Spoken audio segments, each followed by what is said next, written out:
Hello, hello, everyone. We are going to see a race of the Jets of Time Tournament 2021, and the battle is going to be boozewizard versus drcossack. This is a losers bracket match.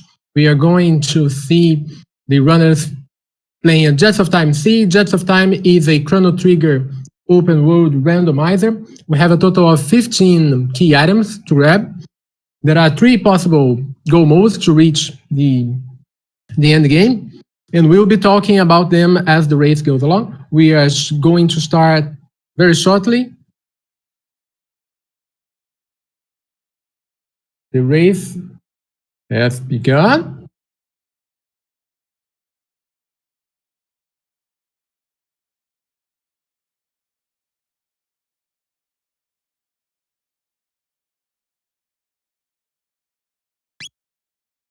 All right.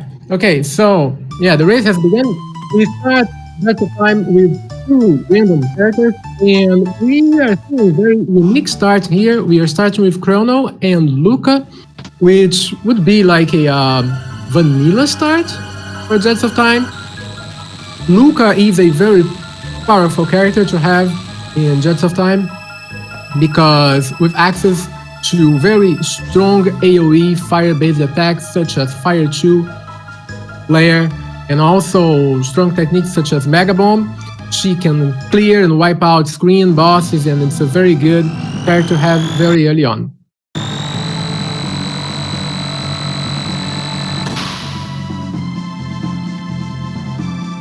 At the very beginning, we'll be seeing the runners do some menuing, lowering battle speed, going to markets, grabbing some tabs here and there. There are some power tabs that you can grab very early on. There is a speed tab, magic tab in Medina. So they will be like hunting for items such as mid tonics, eaters, revives, shelters, and also heals to remove status effects.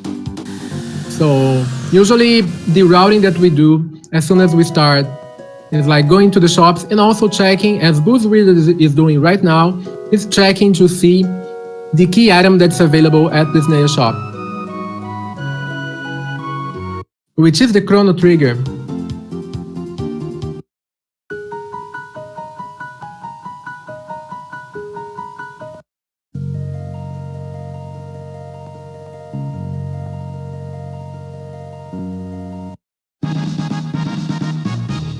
Mic check, 1, 2. Can you hear me, Moon?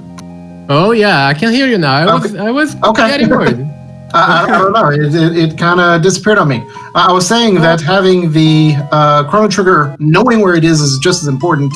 But since it costs 9,900 gold, I don't expect to see people buying it early. Just to clear things out, can you hear me well? Is everything okay with the sound? Yeah, I can hear you now. Oh, okay, great. That's awesome to hear. So, yeah, having the Chrono Trigger there is really interesting because that's one of the key items required to reach one of the goal modes, which is Black Human. You will need Dependent, the Chrono Trigger, and the Clone.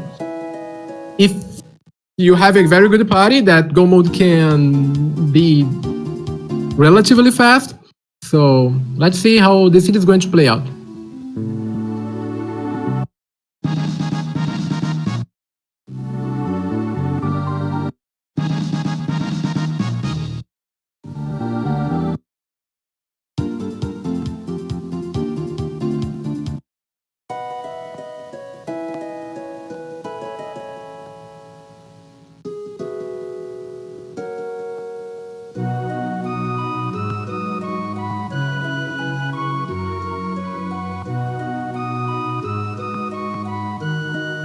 Yeah, so boozewizard now he's checking the Lazing Carpenter key item, which I think it's going to be the Rainbow Shell.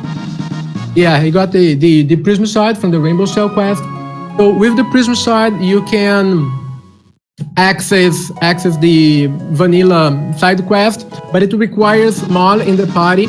You have to talk to the king in 600, and then in 1000 AD, with Maul in your party, you can start the quest, but they don't have Maul available right now, so they will not be able to use that key item for now.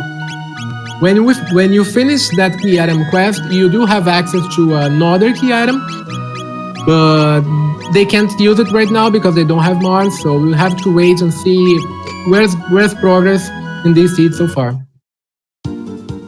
And just watching, I saw boozewizard changing his key inputs. I have not seen anyone not using the default key inputs. I'm kind of curious what his rationale is behind making those changes, because if it's faster, I want to steal it. Yeah, that is very interesting. Because you do lose some few seconds there just to change that, so it might be paying off during the run, maybe. Yeah, I don't know what the change. I didn't catch quite all of the changes. I saw that the menu button and the warp button, which is used to change characters from the end of time, looked like they got swapped.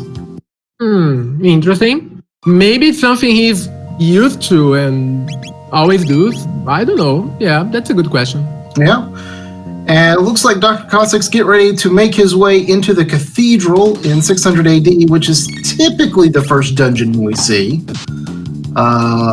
After making a side stop to basically trigger a flag for a later quest.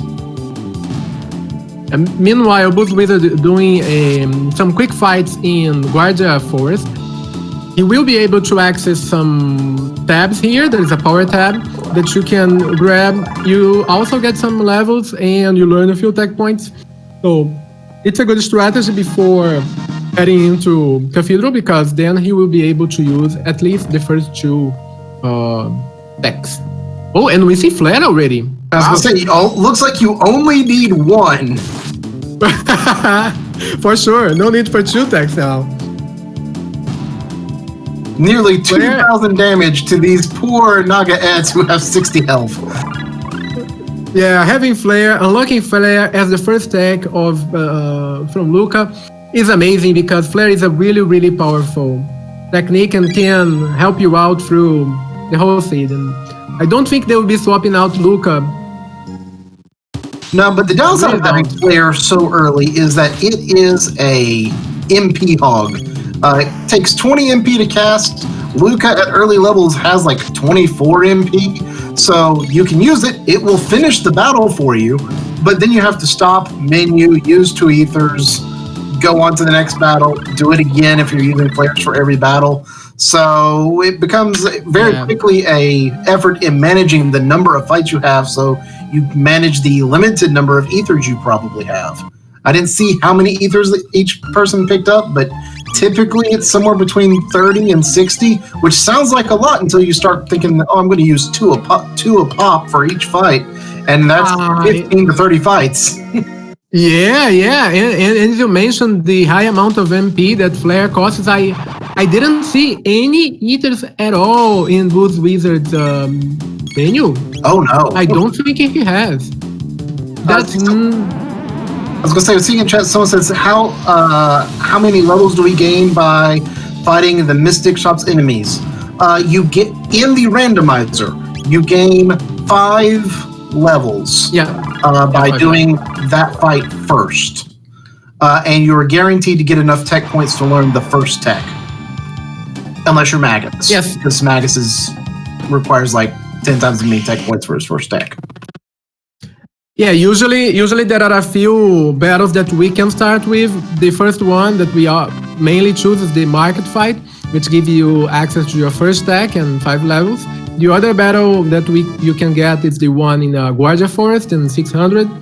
There's also a possibility to do the Denador Mountains first battle, but that one is kind of tricky. You do have to get access to starting weapons early on. But if you can manage that battle, you gain access to 2 techniques right on with just 1 battle.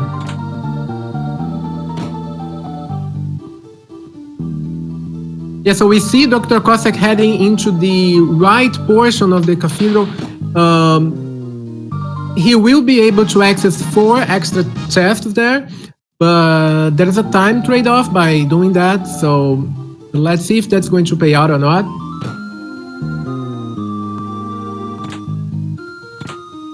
Meanwhile, boozewizard visiting Nagaret Bromide Room, which we usually do because the reward for finishing and grabbing this reward and trading with the old man in the village is a magic tab, a speed tab, and a power tab. So it's very much worth to do this check here. Yeah, getting the checks here good. The that right hand check we saw, I think, only picked up 2 of the chests because you can avoid a fight that way. But there's a fair number of chests here. That's part of the reason we come here first. It's an easy dungeon, even though it doesn't unlock any sort of item for progression. But you've got about 15 chests, and hopefully that means at least 1 extra good item. And you get your 4th character, so it's much easier to figure out what your final party is going to be. Yeah, also, we do have to notice that there are some characters that actually gatekeeps a few checks. So Robo, for example, we need Robo to unlock the Sunken Desert quest. And if we don't have Robo in our party, we can talk to Fiona to get the quest activated. Also, Mal, as I mentioned before, unlocking the Prism Shard quest. And also Frog. Frog also blocks the entrance to Mega's Castle. So we need Frog, and we need both. We also need both pieces of the Massive Moon to enter Mega's Castle, which we usually want to avoid at all costs because that dungeon is quite long, and sometimes we don't even have access to magic before heading into the Mega's Castle. So there are a lot of things to consider.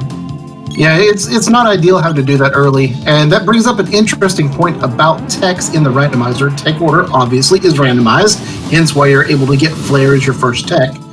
Every character who requires magic to be unlocked in the vanilla game, so that's Chrono, Luca, Marl, and Frog, will learn 3 techs before basically being locked out until you make it to the end of time to visit Specchio.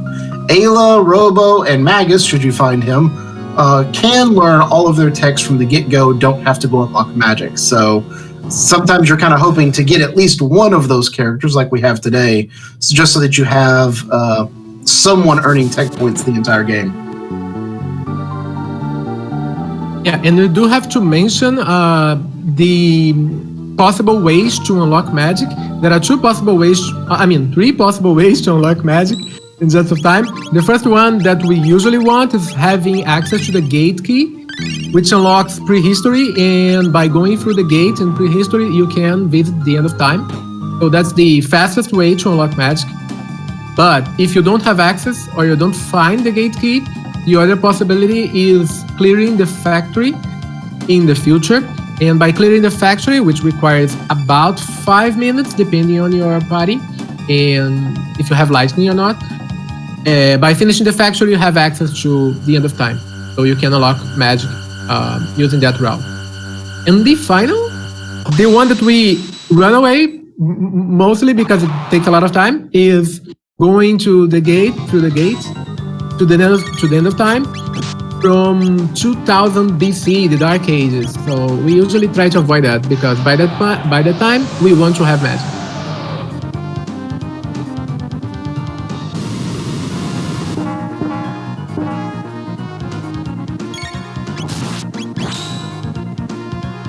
So we see that the techniques are, the order that we learn the techniques are randomized. Also, loot from treasure chests, enemy drops, and all key item locations are randomized. So there are a lot of things randomized in just a time that whenever you generate a seed, you can't have 2 seeds. Yeah, it's hard to get 2 seeds that even remotely close to each other. But we see the power of Flare. Take both of these runners being able to take down Yakra, no issues at all. Flare is just so powerful early. Many of the early bosses just collapse under it.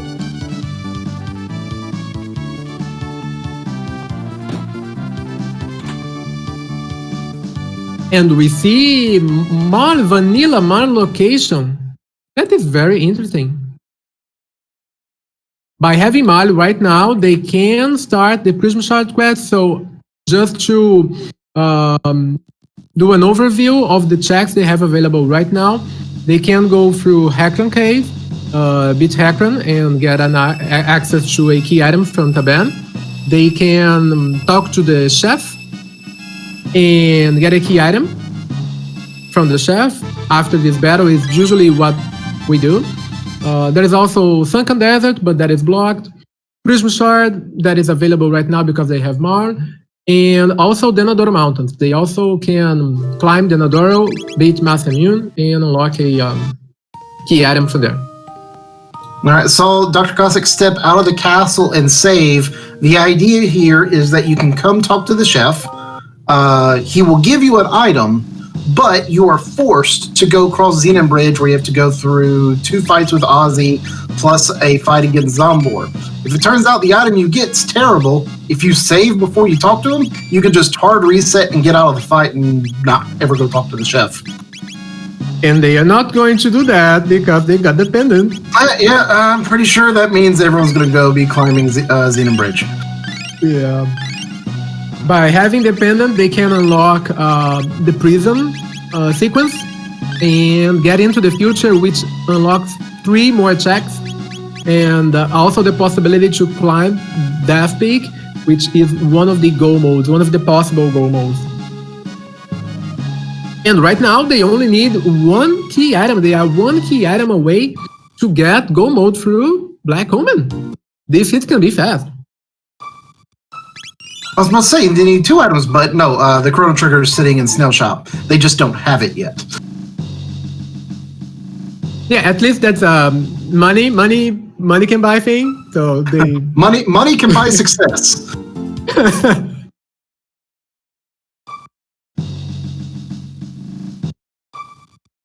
Yeah, so the fight against Ozzy, you can use a flare as Dr. Cossack is doing right now, or you can do a 3 sequence physical attacks, sequence of 3 physical attacks on Ozzy, so that will also destroy all the skeletons and finish the fight. Well, yeah, I saw Tabinhelm is one of the drop items. That's a really nice item since you have Luca in the party for early fights. Yeah, having a good defense will certainly help them to clear Denadoro Mountains if they decide to, because Master Moon can one-hit kill the Luca, Marlon, because they have such low defense, and having a Taban Helm or a very good armor will really help for Denadoro Mountains Master Moon fight.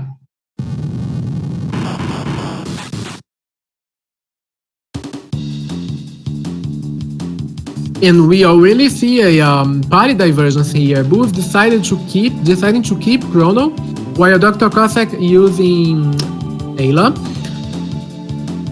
I'm kind of surprised at that. So the trick with, both Ayla and Chrono are great single target physical damage dealers. Chrono requires that you have a good sword for him to do any real damage. Ayla just naturally does damage because she punches things really hard. So I'm kind of surprised to see Chrono still in the party. Yeah, I am too, because I think he's still using a wood sword. Correct me if I'm wrong, but I think it's a wood sword. It might be the red katana, which red katana. Okay, yeah, I do remember. Yeah, which is not a very good sword, but it's better than the wood sword. But still, it's kind of risky to keep Chrono in the party if you don't find a better weapon for him. I do agree with you. That's the main issue. And over on Dr. Cossack's side, we see that he was using Flare, which will heal the top half but damage the bottom half of Zombor, which is interesting because if you leave the top half alone, you actually get more damaging attacks than if you kill the head first. But also getting hit with the unfortunate Doom laser blast and almost wiped out his entire party from nearly full health. That is very interesting. I think he would be going just to flare once, but apparently he decided to do a second flare, and that's going to activate the Doom Doom Doom attack.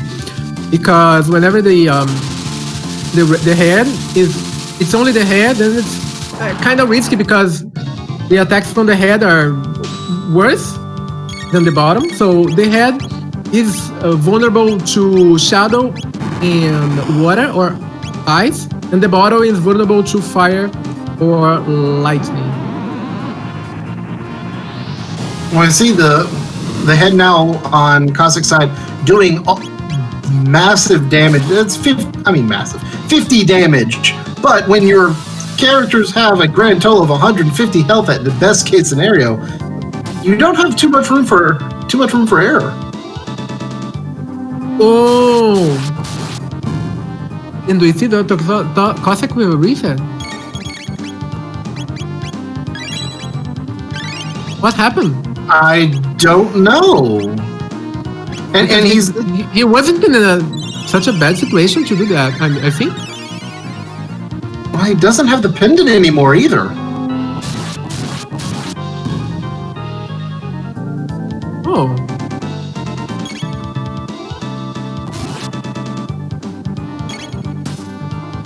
Yeah, he doesn't have the pendant anymore because he decided to step away from the Zenland Bridge fight to do Hackron Cave. Yeah, this is a very interesting change of events. And I don't understand why he would change there. No one was dead yet. Luca only has her base weapon. I think Marl only has her base weapon. So straight up damage attacks against Zombor would be difficult, but yeah, it's not. That wasn't an unwinnable fight. So he didn't wipe. So I don't know why you would reset and lose pendant. People asking why are they doing the legs first? They have flare, and they used flare. Well, I mean, that's why. No. If you have flare, it doesn't mean that you have to use it right when you start the battle. Right. At least for Zombor, we usually want to kill the head first and then use flare. They don't have very strong physical attacks, so maybe they thought like, oh, the head is going to take a lot of time, and I'm going to deal with the legs first. But yeah, I don't know what was the reasoning behind that. Now, to be fair, coming to Hackron Cave in and of itself is not a problem. You've got Marl who's going to learn Ice 2. Luca has Flare. Ayla can throw ethers at both of them. So you can do this dungeon fairly easily. But why would you... If you were going to do that, you would reset immediately, not go through the entire fight sequence and then stop halfway through the fight. Yeah, I don't understand, but let's go on. Yeah, we see a question in chat. They already found 4 members. Yeah, in Jets of Time, which is the Chrono Trigger randomizer tournament that we are seeing right now. We start with 2 characters right from the start, and we also start with the Epoch. So you have access to 2 areas in the game, and you have access to 2 characters. There is another character unlocked right when you do the Naga fight in Cathedral, and then there is another 4th character unlocked when you finish Cathedral. So that's why they have 4 characters right now. 2 from the start, 1 from the start of Cathedral, and the other one when you finish Cathedral. Yeah, and we see Booz is now turning in the Nagetta Bromide, getting some extra tabs. I think in Vanilla you only get a speed tab. But here you actually get 1 of each, which is a fairly nice prize considering the need you have of getting through at low levels. Having those extra tabs can make a very big difference in this game. Yeah, usually we do love to see like every kind of tab, especially speed tabs. If we see speed tabs from an enemy drop, that's also amazing because we usually have access to very few speed tabs in the game. There's one speed tab that the ones that we usually go for is one in the Anadura Mountains, one in the back of Thomas' grave, and the other one from Bromide. Those are the three that we usually go for. So we lack speed and we want speed tabs at all costs. Yeah, speed is king. And we see Booz is gonna go. He has the amulet. He's just gonna go ahead and jump straight into the future. I wondered if he was gonna go and try to do the Prism Shard quest since he already had Marl. But jumping into the future unlocks a lot of checks. You've got 3 different dungeons of various length and difficulty to give you key items just by making it to the future. And you're going to unlock the pendant charge, which will allow you to open up all of the sealed chests and sealed doors that typically hold very strong items behind them. Yeah, and when we see the pendant very early on, it's usually better to, for example, wait and do Hacken after pendant, because you'll be able to open the sealed chest that Dr. Cossack is going to cross right now, and you can get access to 2 items from that chest. Not only 1, but 2, so maybe now, those little... Yeah? I was going to say, to be fair, they're not key items. They're just possibly good items. Yeah, possibly good items,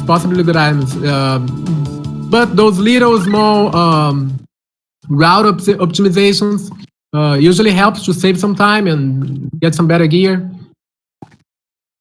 Yeah, and I just noticed on boozewizard's screen that Chrono is not capable of one-shotting the guards.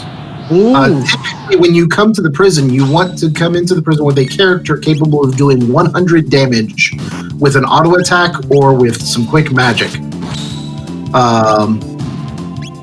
Chrono wasn't able to.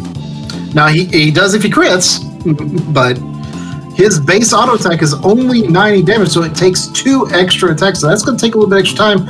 Ayla wouldn't have that problem. Yeah, Ayla wouldn't have, and maybe this is going to cost like a 40 second loss here, because there are a few required fights and you do have to use 2 turns and 4 when you have 2 guards. So I think I did see Cyclone, so that'll help in the last fight before the Dragon Tank. Cyclone.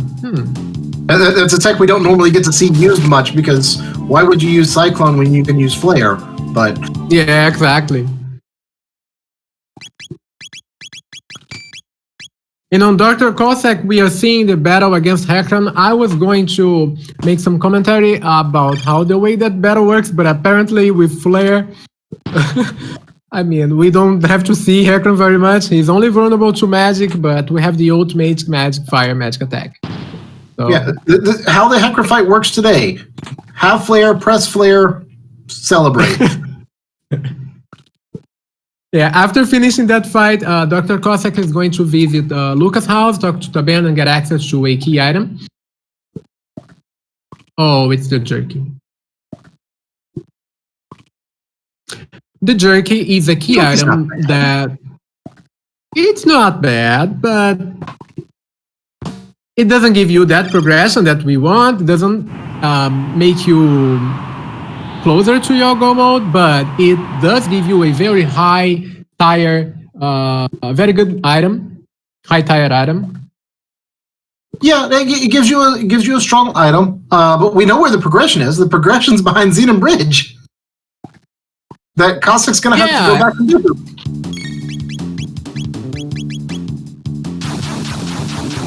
Yeah, I don't think by skipping Xenon Bridge is a good call right now, because most possibly, Haste Helm. That's a very good, powerful item to grab. It almost makes Marl redundant. Yeah. Although I guess you do have Lucas, so I mean, Anapode is a good reason to have Marl, but. Yeah, I think having a haste helm is quite good, depending on the final boss they are going to deal with. With a haste helm, you can save a turn from Marl right from the start, so that may help him out. Yeah, I did see someone pointed out that boozewizard did save Fritz from the prison. If you have Chrono in your party and you save Fritz, you may take Chrono to Fritz's shop in 1000 AD and he'll give you 10 free mid-ethers. That only works if when you go to visit Fritz, you have Chrono in your party. I have sadly made the discovery that if you don't have Chrono, he won't give you anything, even if you save him. Also, we do have to consider the amount of time required for that, because you do have to say, go there, enter the room, kill another guard, save Fritz, and then also having Chrono in a party, go back to the Fritz market. There is a small cutscene you have to see, so I think it's about a minute that you have to invest in for 10 mid-eaters. And usually, we don't run out of eaters by the end game, so it's kind of a gamble if you decide to grab it. You are investing about a minute. Yeah, generally it's not worth it, but I do know that I saw Booze's item screen. He's very low on consumables in general. He only had like 10 mid-tonics and like 10 ethers, so getting the extra mid-ethers might be important to him. He must have spent some extra money on a weapon somewhere or something. Yeah. I was wondering why would he have why would he be so low on consumables? Maybe he decided to not spend that money? Not sure. I don't think he bought the Chrono Trigger at the start of the game. No, he didn't, because I'm seeing his tracking and he doesn't have it, so.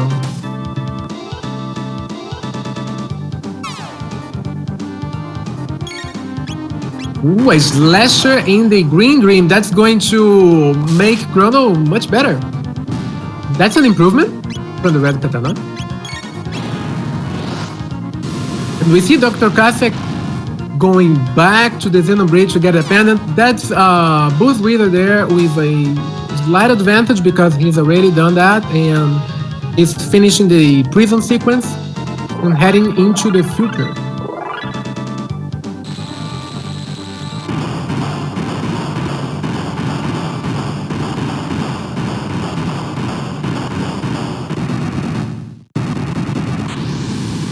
Yeah, so boozewizard right now, he does have a lot of options, a lot of checks to do.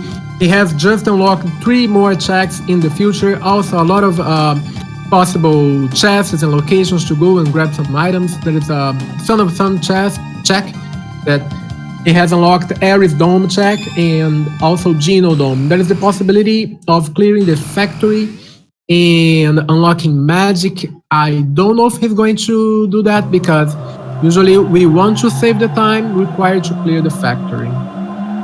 Yeah, factory is probably the slowest way to get magic, but it's also, well, I'd say 50-50, it's the one that you get first. But yeah, Luca has flair. Do you really need any more magic? Well, the problem with Luca only having flare and not having access to fire 2 is that Chrono and Luca will not be learning Fire Sword 2, so I think that's going to be a huge deal. And I don't think Chrono knows Confuse also, so we do see a lot of problems regarding the techs right now. If they find like Megas on Protodome, then maybe it's a possibility to use Ayla, Luca, and Megas and just forgo heavy magic. Possibly. I do see Dr. Cossack was able to take down Zombor this time. Certainly having a couple of 5 levels underneath your belt makes it a lot easier. Oh, he's talking to the king. He's going to start the sequence for the Prism Shard quest. Maybe it's just some time saving that he's doing and possibly not doing the quest right now. But as he is in 600, why not? Seeing chat saying that the white vest makes Nizbel free. That's true if Chrono has lightning tech, which I don't think he does yet. Yeah, so usually if you have flare, he's not going to use his lightning attack. So just have to manage the physical attacks that he's going to toss at your characters. Yeah, people who have played Vanilla Chrono Trigger probably remember Nizbel, you have to damage with lightning so that Chrono and Ayla can actually deal damage to him. What's probably less known is that Nizbel does not have advanced defenses against magic. And Booz found a Shiva edge. Oh, okay, that solves the Chrono needs a weapon problem. For sure. I mean, Yeah, it's so not Booz has Rainbow. Yeah. It's usable. I mean, it's a decent weapon. So yeah, that's the cutscene I was talking about. You do have to wait a little bit in order to that cutscene to finish. So I always take that into consideration when I'm deciding to visit Fritz or not. Did Dr. Cossack's stream freeze? I think okay. But he was stuck waiting for guards, and I don't know if he forgot he had to press an A button to get past that or not. Yeah, maybe, yeah.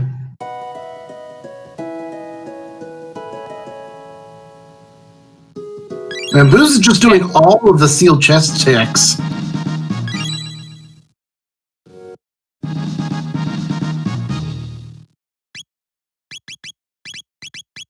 Yeah, having unlocked the pendants and charge the pendants by finishing the sequence in the prison and going to the future, you can access about more than, I think it's 12 sealed chests right on.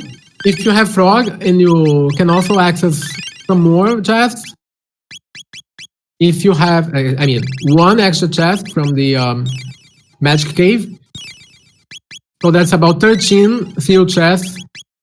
Takes some time to get them all, and the items are not that strong. They are not the highest tier items in the game, but sometimes you can get very good items from those chests.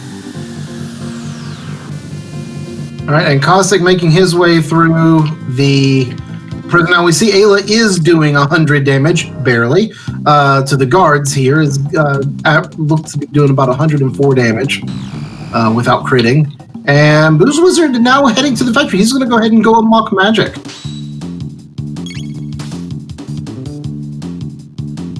Would you do factory in this situation, Corm?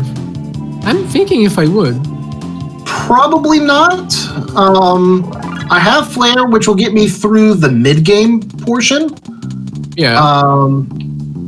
Factory takes 5 to 7 minutes, and if I ever find the gate key, then that's 5 to 7 minutes wasted. Exactly. But well, no, we're not that close to go mode either. I'll say if I'm like an item away from go mode, maybe I do it, but we're not that close. Yeah, I think the only situation that I would go and clear factory is if I had access to the Chrono Trigger and the clone and the pendant and no magic access, and then I would be in my go mode, and I wouldn't have the required tags to finish ZO2, such as Confused, Fire 2 for Fire Sword 2, Ice Sword 2, and all. So then I would be clearing the factory, but it's... I've done early factory before, and sometimes it pays out, so I hope it pays out for boozewizard. Yeah, if you can get confused early, particularly if he then later goes and follows up, grabs the jerky, does a couple of chests opening, gets the Shiva edge, all of a sudden confused looks really, really good. But and maybe he's looking for haste for moral too. Haste is an incredibly powerful spell. Yeah, haste is a very strong and very powerful spell for... I mean, I do remember a seed where I had Mali just for haste. I had Robo, Megas, and Mali. Mali only knew haste, and I could finish that seed, so haste is really overpowered. Speed is king. We are seeing one of the most annoying fights, one of the more annoying fights in the game on boozewizard screen, with all of the acids and alkalines. They're weak to lightning, but if you don't have any lightning techs, even Flare will not kill all of them outright. And if you do get a mix of the two that don't die, they can self-destruct with each other and do an entire party wipe fairly easily. I do remember getting a party wipe here because of those alkalines, so it's better to have your lightning AoE attacks. I think one of the things that maybe could have helped, like visiting Protodome to check for the extra character, it could have been Magus with lightning too. We never know. Yeah, there is the extra character in Protodome that it doesn't require any sort of dungeon clear or anything. You have to walk through a fight and then dodge a second fight. But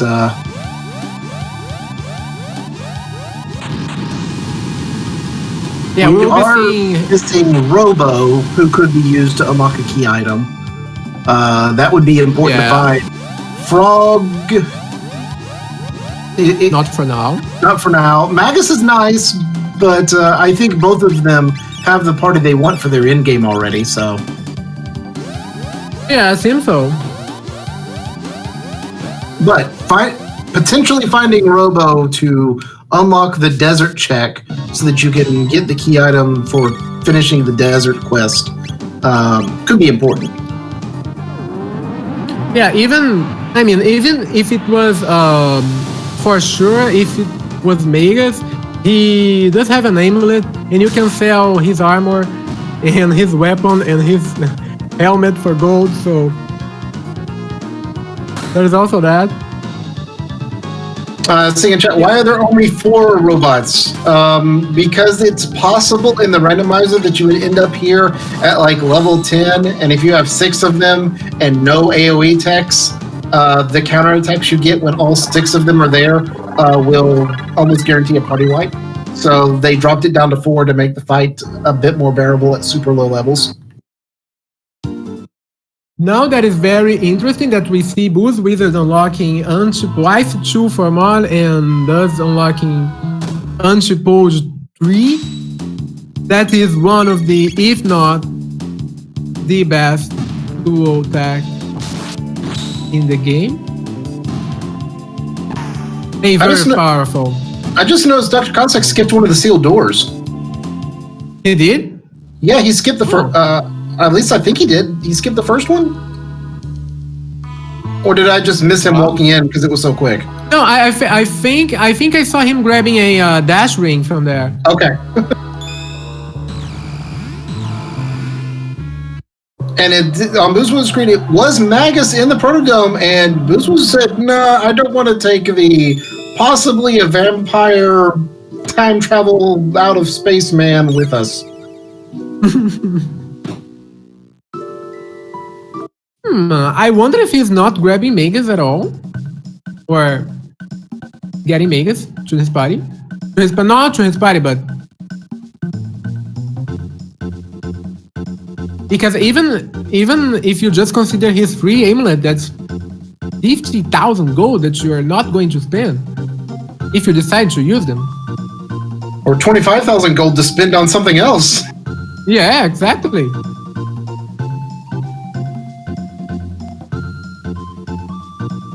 And now we are going to see if drcossack is going to get Magus in the party or not.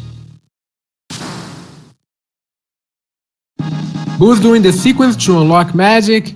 By unlocking magic, all the characters learn all their first 3 techniques, but they already had, so it's not a huge deal.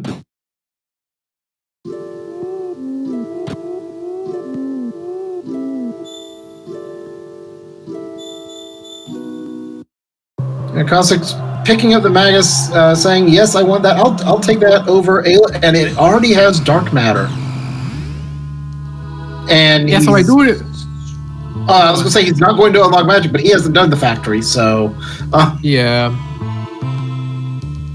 Yeah, let's see if that time save is going to pay off for Dr. Cossack.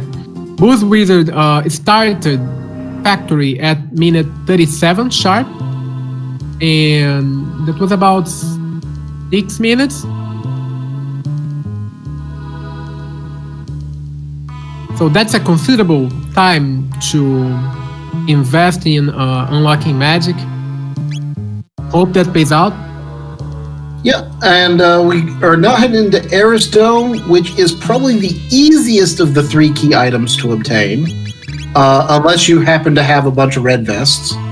The other relatively easy item to obtain is gotten by defeating Son of Sun, where you need to have some sort of fire protection to realistically make it through quickly. So a lot of times you'll see people come to Eris Dome hoping that it's going to drop like a red vest or a ruby armor or something of that nature. And I just want to point out that Dr. Cossack decided to swap Ayla out and bring Magus in the party. I haven't noticed Magus has dark matter, so that's big. Because dark matter can one-shot both of the bits here, and flare actually can't do any kind of damage, but they have anti-poach 3, so that's going to be breakdown.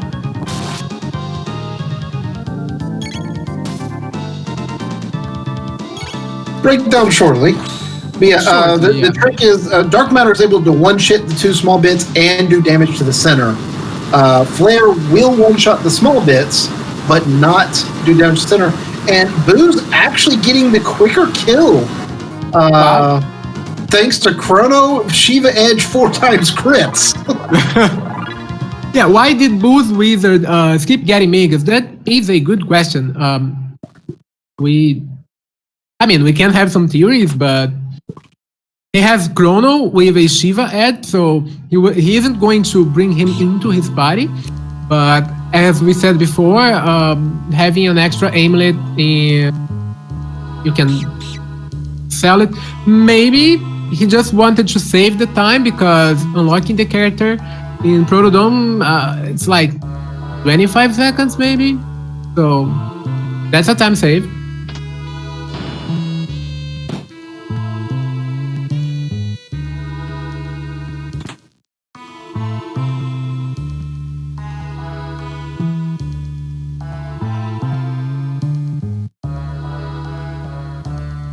And we see both runners doing the Eris Dome check in the future first, before Son of Sun and before Genodome. And also before Denadoro Mountains and... I know, a lot of people have taken Denador Mountain and have put it fairly low on the priority list because it takes so long to run through. A lot of people like to clear other things first. And then you can do a quick clear of Denadoro, ignore all the chests that aren't going to have any gear that you need by that point, and it's quite literally just run through a half dozen screens. Yeah, exactly. And we do have to point out that Mass Immune is not an easy fight. Wow, and I just have to stop now because Boozewizard got a Prism Specs. And a Valkyrie. Wow. Prism Specs raises your damage both from techniques and from normal attacks and physical attacks by 50%. And I think, at least for me, isn't it the best accessory in the game? The only other one that I would give possibility to is a gold stud. Just because you can spam flare to your heart's content. And for anything that's not a final boss, flare's enough. Having more flare doesn't make it any better. Yeah, exactly. Also, I think gold earrings are really good when you are very fast and you get your go mode like really early on, so you don't have enough HP to battle against the final boss. So gold earrings are also a very good item to have. Prism Specs will raise your damage, so it will make it easier to not die from the battles. Yeah, and it's very interesting seeing here. I mean, boozewizard completed the Guardian fight first, made it into this area first. Drcossack's the first one out of the area. Yeah. I mean, we're seeing some very interesting variations on just the running routes, and it's a very visual depiction of how important the routing is, how much time it can save you. And you said that was a gate key. The gate key for Drcossack. Yeah, now they have access to prehistory, and they have every single check available except for Mount Woe so far. So they have 14 checks available. They already did several, so they have right now unlocked a new character by visiting the actual nest, and they have unlocked the Reptite Lair check. And importantly for Drcossack, he's got quick access to magic, as opposed to taking 6 minutes to go through factory. Yeah, but I do wonder why he decided to go for Son of Sun right now instead of going there and unlocking magic. Maybe he wants to save the time required to travel time? I'm going to say it saves you travel time. It saves you at least 3 warps. You're missing out on, I think, 20 tech points on Marl and Luca, which can be made up for easily at the end of the game.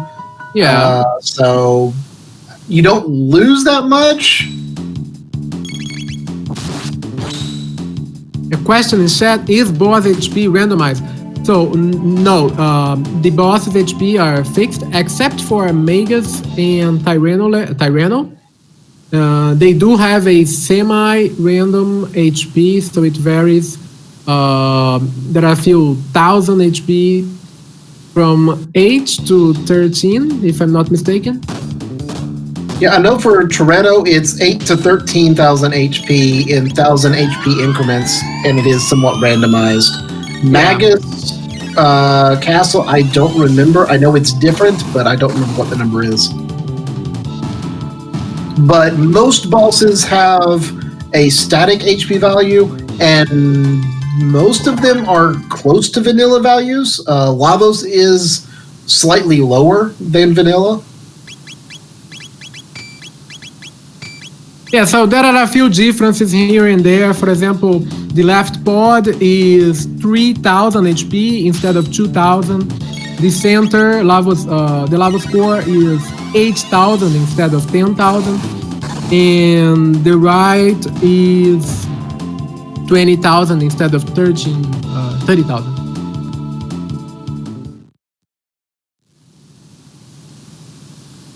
Yeah, so Caustic has finished up the Son of Sun fight. Booze is going through the Hecarim Caves. Should be a fairly easy fight, since he will have more levels than... Oh no. Drcossack got the tools from Son of Sun. So tools is, I think, the key item that we want to see less, because it doesn't give you progression. It just unlocks a new dungeon. It unlocks the Northern Ruins quest. But usually we don't want to do that because we don't get an extra key item from that dungeon, and we just upgrade the Maximum to the Maximum 2. They don't have Frog, they are not using the Maximum, they don't have the pieces of the Maximum, so Tools is useful. Tools is a blank item, basically. They are worthless in the current version of the randomizer.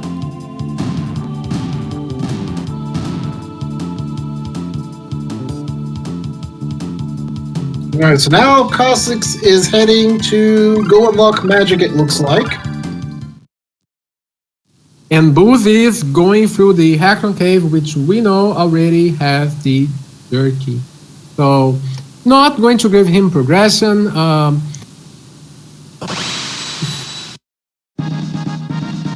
What was the item from the dirt key again? Oh, the haste helm. Oh, I remember now.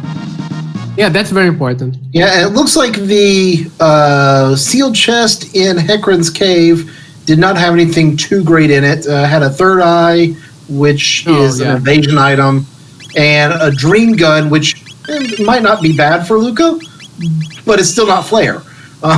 Yeah, exactly. Yeah, they were not worth it. Basically, if you have flare, the only thing that will pull your attention away from flare on Luca is Hypno Wave in 3 different boss fights, Mega Bomb specifically for Zeal 2, or having a Wonder Shot. Because we're watching and playing a randomizer, so of course the weapon with the randomized damage is the best. Yeah, also Fire 2 is really important to unlock Blaze Peak and Ice Sword 2 and Fire Sword 2. That's the only tech I think Luke for boozewizard Luke is missing right now.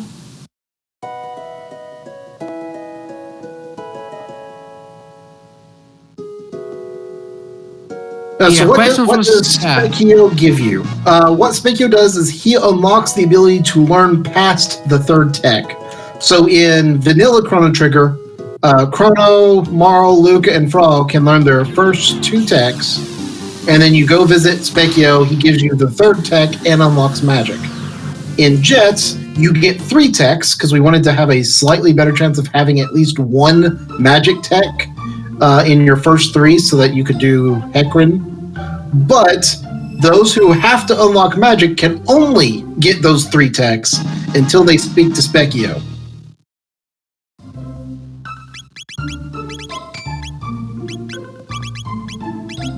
Yeah, so far the steel chests are not paying off. That Dreambow over there. So it takes some time to visit and grab all the chests. We can see boozewizard doing some little optimizations here and there, grabbing all the steel chests during his routing. So that's good. And Dr. Cossack starting the Reptite Lair check. It's a very fast dungeon to go through, and if you have, I mean, they have Untripled 3, so that's going to be an easy kill for Nisbel 1. They don't have to worry about lightning damage at all because they are not using physical attacks, except for Booz because he does have Chrono with his Shiva Ed. So yeah, Reptite Lair also is interesting because it actually has 2 different paths through it. In the room that Dr. Cossack just left, if you manage to get the Evil Weevils to dig in the lower half of the screen as opposed to the top half, they will basically give you a passageway to 2 extra chests that are slated to be high-tier items. So things like Prism Helm, Prism Specs, gold studs and such can all be in there. But you either have to wait for them to dig or leave and re-enter the room repeatedly to get them to dig in the right spot. yeah, that's a gamble that you have to decide if you're going to take it or not. Usually, if we get access to this dungeon very early on, then you can use the evils to grind, like get a couple of fights or maybe 3 or 4, and then you have the opportunity and a higher chance to get access to that secret runes. But if you don't get it the first time, I mean, they are almost at 1 hour into the seed, so not going to pay off very much. You want to see boozewizard heading more time. Mount Denadoro now. Yeah, maybe Denadoro had the clone since the beginning.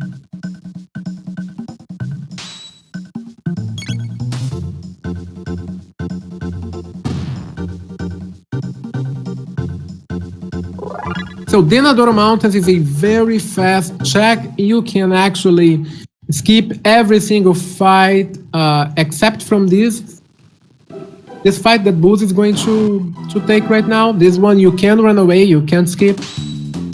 But it's a very fast dungeon to go through. You can just skip all the fights and then fight Masamune by the end.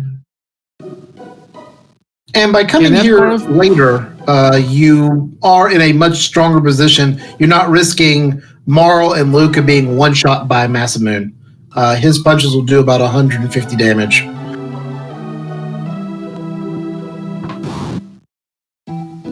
Yeah, that's the main thing that you have to worry about if you decide to go for the Denadora Mountains very early on. Usually, you want to have at least a very powerful armor for the girls because they can get one shot from Mass Immune. So. And Dr. Cossack's taken on Nizbel. No lightning needed. We're just gonna throw shadow magic around. Because it's dark matter in the Antipode 3 show.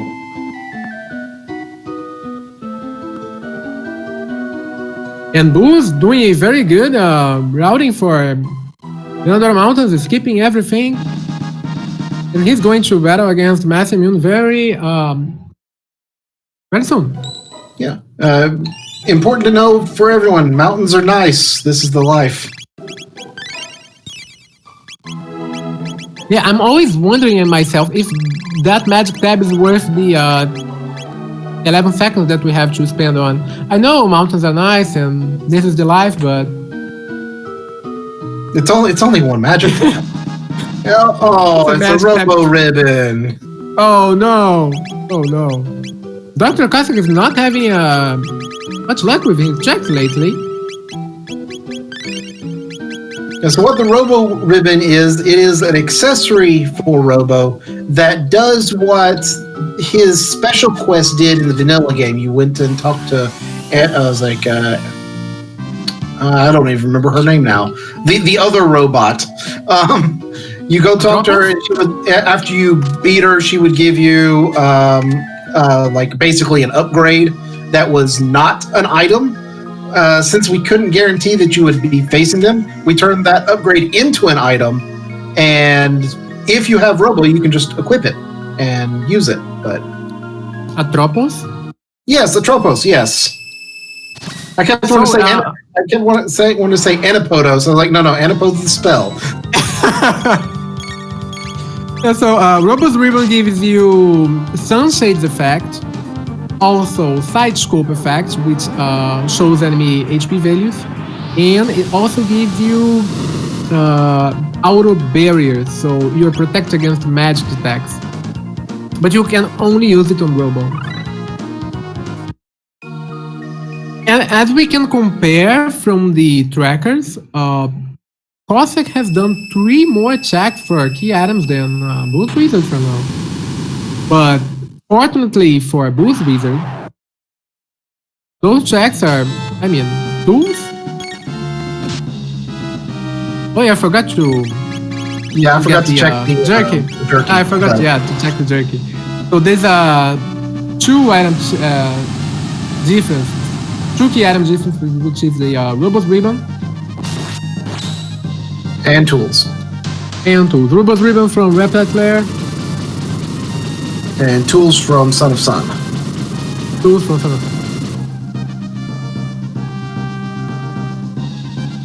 So it's possible, because we're nearing the point where we're going to have to get progression items because there's nothing left, that if Denadora Mountain happens to be the clone, that those extra dungeons basically counteract the time that boozewizard took to go unlock magic by going through the factory. Yes. If it's a piece of the Mass Immune, though, then we're very sad. Although we still have the Prism Shard check left to be done. Thomas Pop. It's Thomas Pop for boozewizard. Thomas Pop is a key item that unlocks a new dungeon and another key item when you finish this dungeon. So it unlocks Giant's Claw, and by the end of Giant's Claw, you have access to the boss, which is Rustareno. If you finish Rustareno, he is a very easy boss, depending on the level that you fight him. So it should be a quick check. Usually, we do want to be at a decent level to fight Rustareno, because if you go there like very early on, that fire attack after the countdown can do like 250 damage to all your characters, so that's possibly a party wipe.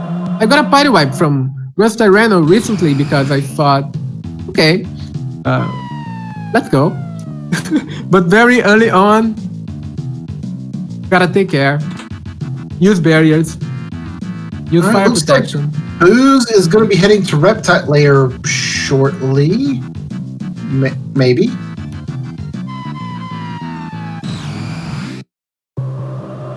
Maybe not. Yeah, maybe he's just unlocking the path. Yeah, he's going to do Reptile Lair. Which is unfortunate because we know Reptile Lair is just Robo's ribbon. So apparently progression is hidden behind Robo in Daxter's nest. What is it from? Well, it could be that. It could be Giant's Claw. It could be Prism Shard. Because we have the Prism Shard, we have Marl. No one's gone and done it yet. Yeah, for sure. We have mod and Prism Shard is open, so we have the possibility of Robo could be behind both pieces of the Massimune, and or he could be behind Actual's Nest. So yeah, I do think progression is behind character quests right now.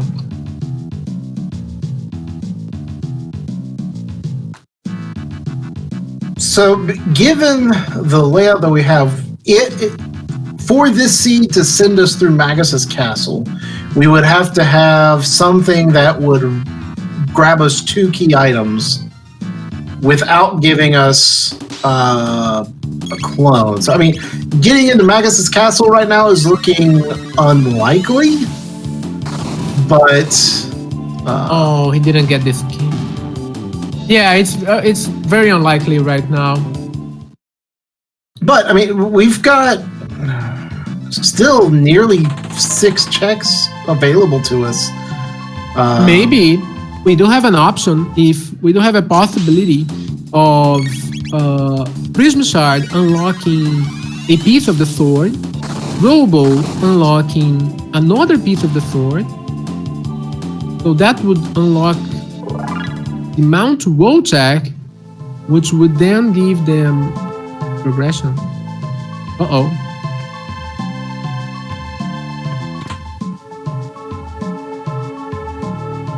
Yeah, there's still some very interesting possibilities. This isn't we're guaranteed to have a good seed yet.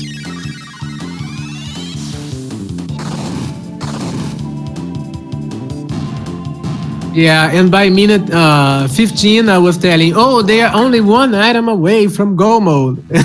And we're still 1 item away from go mode. Apparently, it doesn't mean much. What is a good seed in this rando? In terms of time, for experienced runners, we consider it a good seed if we can get around the 2 hour to an hour and 45 minute, that kind of time frame. That's a quick seed. I would say the average runtime for a seed is somewhere around 2 hours, 15 minutes to 2 hours and 30 minutes is probably about the average runtime once you're comfortable with the randomizer. Obviously, your most ideal thing is something like your first 2 checks unlock, or basically your first 3 checks unlock go mode. So you go to the carpenter early, you get gate key, you go to the snail shop, there's the ruby knife, you do Xenon Bridge, you get the dreamstone, you're 20 minutes in, you're in go mode, you've got a place you can go grind for levels real quick, and you run from there. But if you do that, then you're fighting levels at like level 28, and it's really, really scary. Yeah, I mean, I was going to commentate on that because it makes seem like a very, very good seed, but it's actually very hard to know when are you ready to fight levels, because when you get the go mode very early on from the first 3 or 4 key items, you're like, okay, what should I do now? I don't have good items, I need to grind, I don't have access to many dungeons, so it's also very hard when you get a very fast go mode. So it's kind of a trade-off. I don't know if you remember, according to that seed that we played, and we had Go mode from Magus Castle, both pieces of the sword, and Ruby Knife, so that's Go mode. You can access Magus Castle and reach lavas by using the Ruby Knife in Ocean Palace. So let me check Ruby's Ribbon for...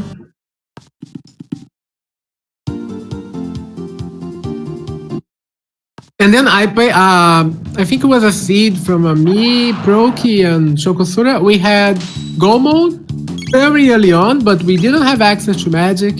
We had only 4 characters, so it was quite hard.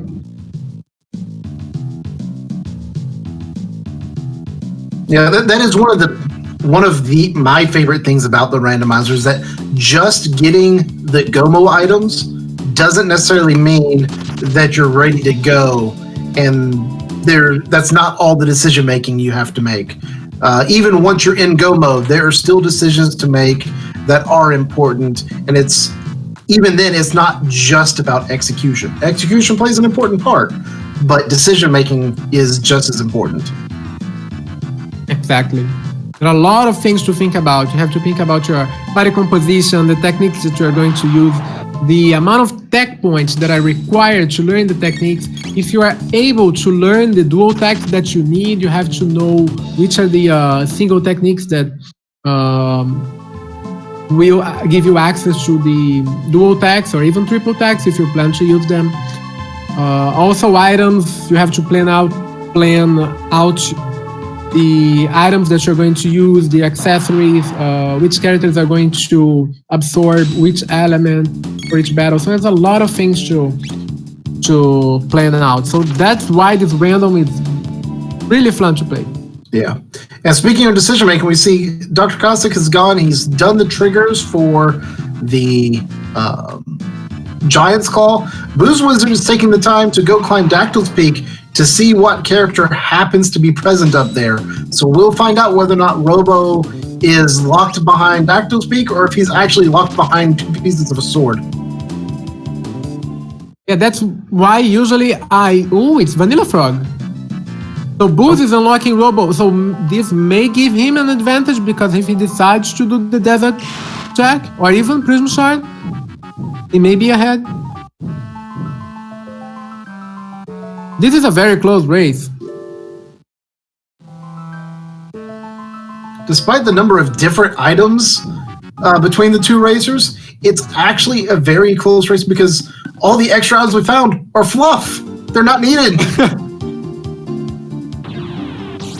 Maybe it's the Genodome play again. No. Stop making people go to Genodome.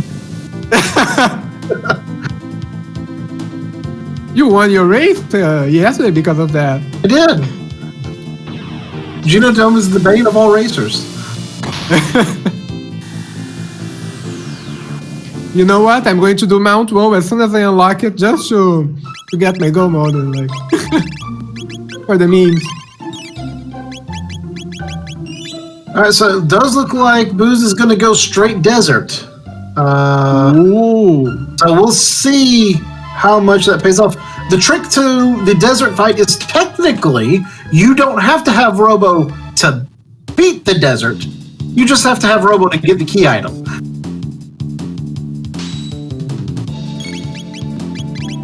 You can do the boss fight whenever you want, and there's 8, 9 different chests down here that all have pretty good items. There's actually some routing you can do that I know Moon has kind of pioneered to get some of these items for free at the start of the game by dodging a couple of fights. Yeah, the route that I started doing in Red Desert, there are 11 chests. You can grab 9 of them, and they are some that will give you items such as Blackmail. Imagine getting the Blackmail and Magma Hand at level 1. Usually, if you do have the characters that can use those items, it's a very good start. So you do have to run away just from that single fight in the middle.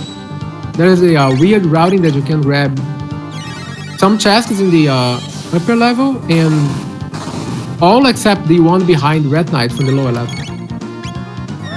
Does take about a minute So we have to consider that. All right, so now we're going to have the Ret Knight fight. Kind of like the Zombor fight, it's got multiple stages, but the trick is that if you don't have any sort of water attack, you have a high chance of missing. You have it has higher defenses, and if you take too long in the fight and it absorbs too much energy from the core will die, and then Ret Knight will basically unlock God mode and try to destroy your entire party in 30 seconds. Yeah, that adds to your decision making. Like, when are you able to fight Ret Knight and grab the item from? If you have, what was? Okay, he's healing the core. So we have to take that decision. Consider. The character. He healed the core and it still died to a crit from Marl. That's bad. But that's not that bad because he does have AIs too. Yeah, but you notice now that the core is gone, every time you attack it, the defense goes up. So Chrono's damage is going to go down. Everyone's damage is going to go down. But he had enough damage to get through. That's scary. That is scary. But the good thing is he did kill the core, so that's 2,000 HP more. It's a bonus HP there. If you kill the core, you get 2,000 HP, and that may actually give you an extra level.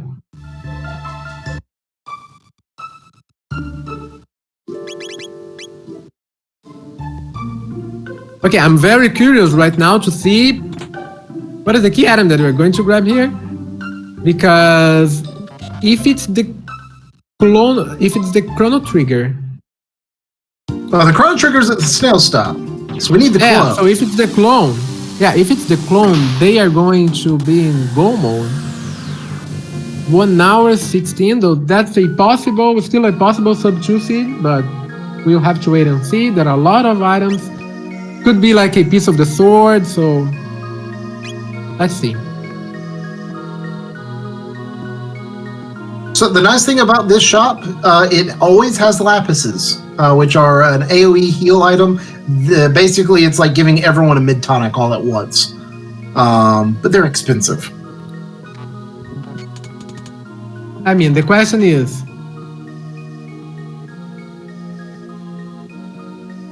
this the clone? Moonstone. Okay. So the interesting thing about it being the Moonstone is that if you go do the Prism Shard quest, you can get a second key item from that quest by having turned the Moonstone back into the Sunstone, which they can do because they have access to the past and the future. So, yeah, I think Booz is going to do that.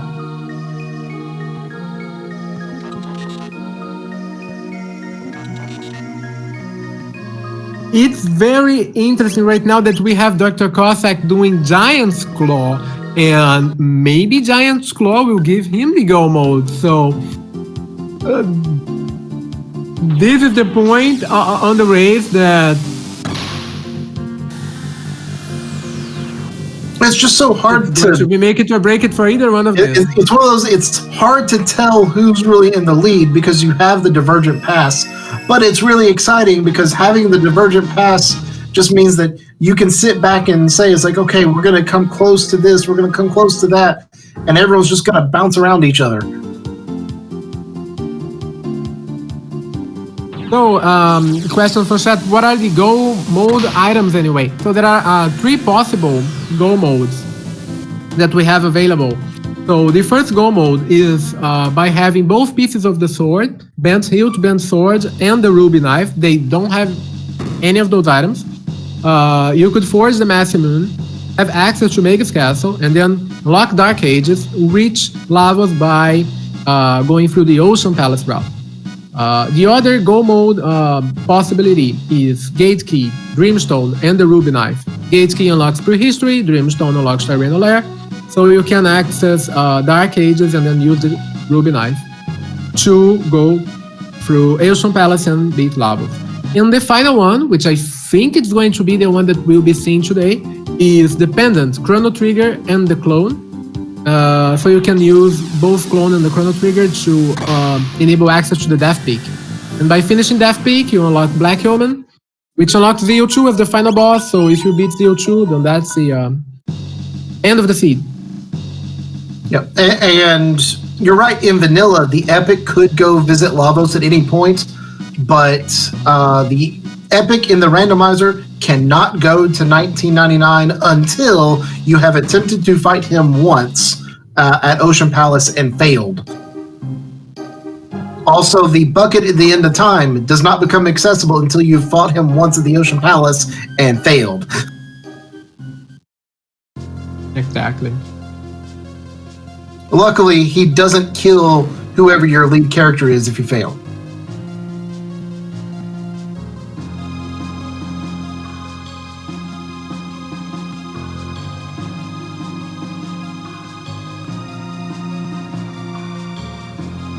Yeah, you do need either Ocean Palace or Black Yeoman, so that there are those two possibilities. In terms of time, it will depend a lot on your party, items, accessories, all that, because some parties are better suited to fight Lavas, some are better to fight ZO2, depends a lot on your items. If you have black mails and rainbow helms to protect yourself against the attacks from ZO2.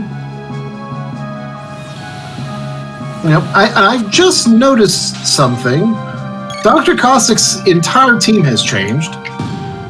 Yeah?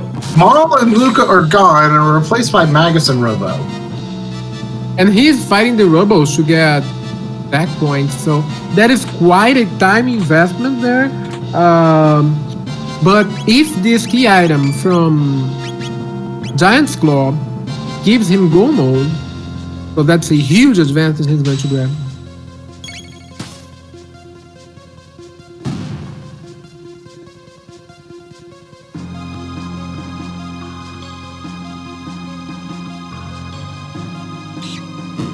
I am trying to figure out why the change in characters. Now they're changing back. Okay. They're back I guess we're just getting Robo some tech points for... maybe Boogie? Could be Boogie, yeah. A Boogie is a triple tech that allows you to inflict stop on certain enemies, including the Golem twins, who you would fight in the Ocean Palace, which is its biggest use. Time of Truth. Let's see.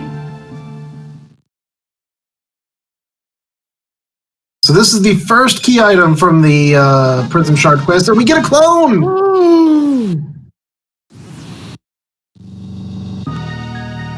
Boozewizard with go mode.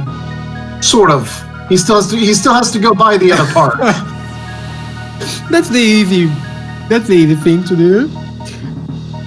I hope he remembered that the trigger was selling at the day shop.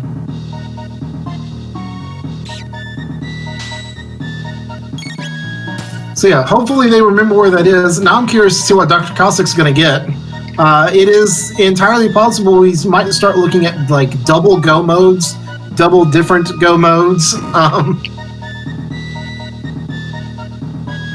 Black Chrono dies to dark matter and anapodes. Not really surprising. I mean, basically Dr. Cossack's team is a walking nuclear bomb. Walk into a room, drop all the magic, walk out the room. Don't look back at the explosion. Hero medal for Dr. Cossack. And with the hero medal, he gets... a piece of...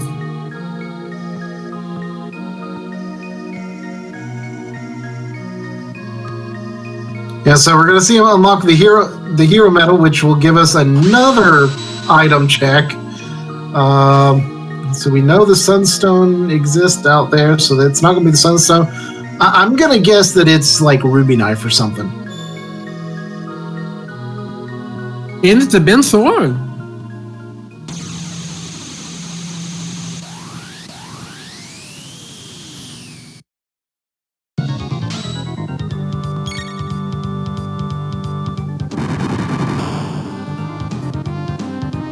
Dr. Cossack with the knowledge that, well, I still don't have any sort of go mode.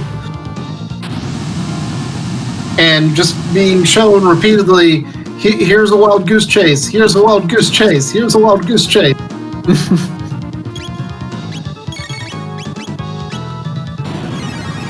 Yeah, by boozewizard has got a very good advantage here by getting the clone.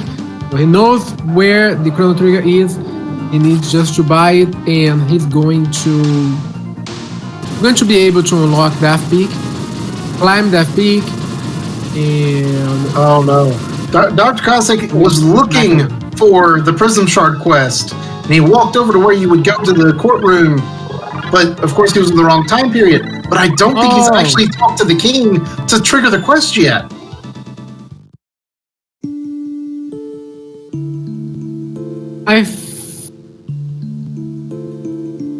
Yeah, he did. Oh, good. That would have been. So I think we have about a 5-minute difference right now. About that.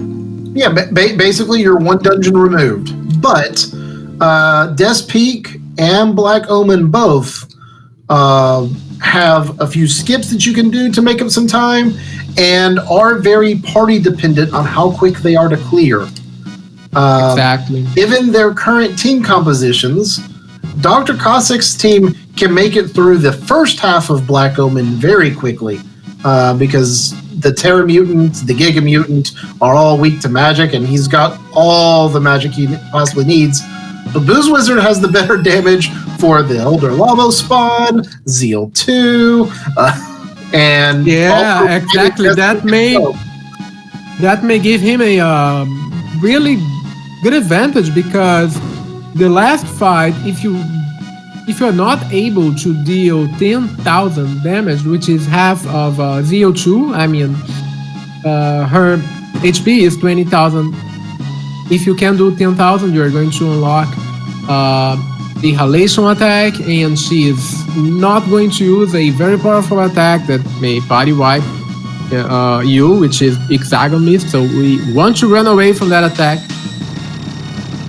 So in order to run away from that attack, you do have to be very fast. And I don't think, maybe with Megas and Marley and Luca, the possibility is using Antipode 2 and Dark Bomb, while boozewizard can use a Fire 2 attacks and use Marley to haste and heal.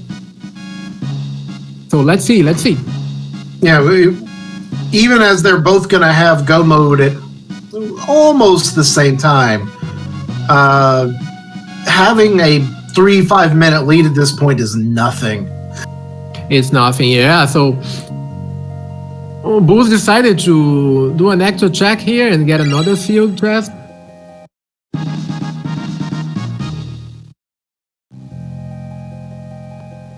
Gets an elixir for his troubles. Not bad. Yeah, it's not bad.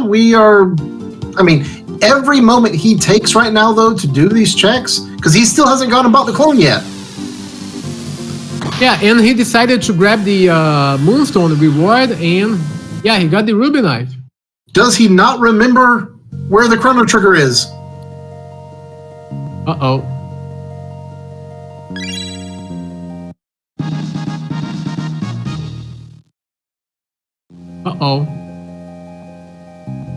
He decided to grab more chests. Maybe he's just grabbing more chests to have better gear.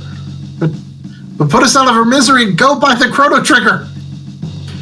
Yeah, usually Black Omen is a better end game if you have a lower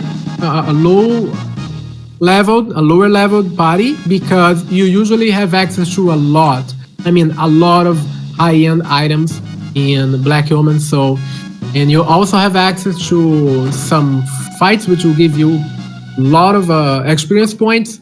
I do remember entering Black Omen at level 16, 17, and you can finish Black Omen by level 29, 30. So usually experience is not a huge deal. We're getting there. Okay, good. He remembers. Oh, nice. Oh God. Oh, good. That's go mode. For booze. Should I go mode?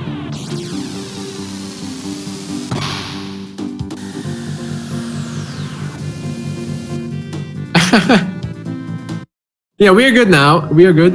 He is making his way to the Keeper's Dome. Yeah, I'm feeling slightly less panicked for him. What? Said I am feeling slightly less panicked for him now. Oh, yeah. Because I have watched a race where someone forgot where the clone, or one of the key items was, because it was stuck at the snail shop. They forgot they had checked it and not bought it, and spent all the time looking for the rest of the go mode. So I get scared anytime someone starts looking around and not immediately going and buying it as soon as it gets go. Yeah. Yeah, he's selling Timex for 9,900 gold. I mean, being able to bring people back from back to life for eggs. I mean, that's my kind of breakfast.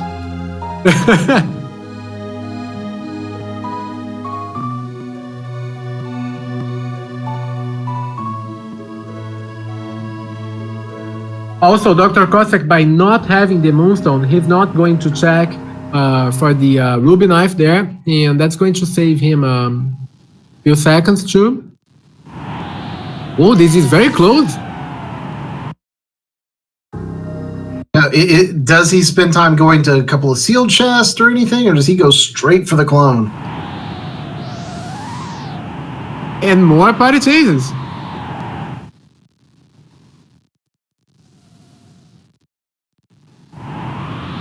Yes, Jets of Time is a randomizer. Items are randomized, character locations are randomized. Basically, it turns Chrono Trigger into an open world egg hunt.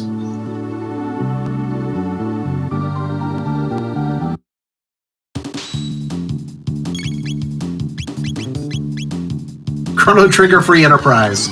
Barring our lack of an airship, yes. We just have a device that can travel through space and time. That's all. Yeah, Jets of Time. You do start with Epoch, so it's already you have 2 areas unlocked. There are 15 checks in total. You can, by having access to the Epoch very early on, you can already do like 6 checks total. Yeah. Quick, someone take the Epic, paint it blue, and turn it into a phone box.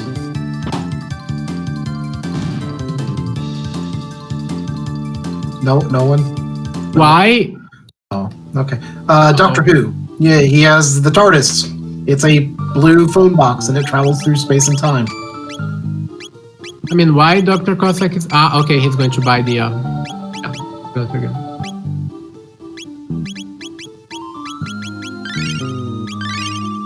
Dan Highland pointing out, the Epic has a radio. Dalton shows it. That automatically means it's better than an airship. I will agree. Also, I love that the entire Blackbird quest basically makes a mockery of the fourth wall. Yeah, so about the win condition, for now, there are 2 possible ways to finish the game, which is batting against ZO2 at the end of the Black Omen, or fighting Lavos at the end of the Ocean Palace. So they are going to the Pendant, Chrono Trigger, and the Clone route, which unlocks Black Omen. And we do have a flag that we usually play with, which is the Z flag. The Z flag enables ZO2 as the final boss. So that's the way we are going into this seed. We usually do use this flag. It's the ZO2 flag. If we didn't, then after ZO2, after the end of Black Omen, we would have to fight Lavos Inner and Lavos Core.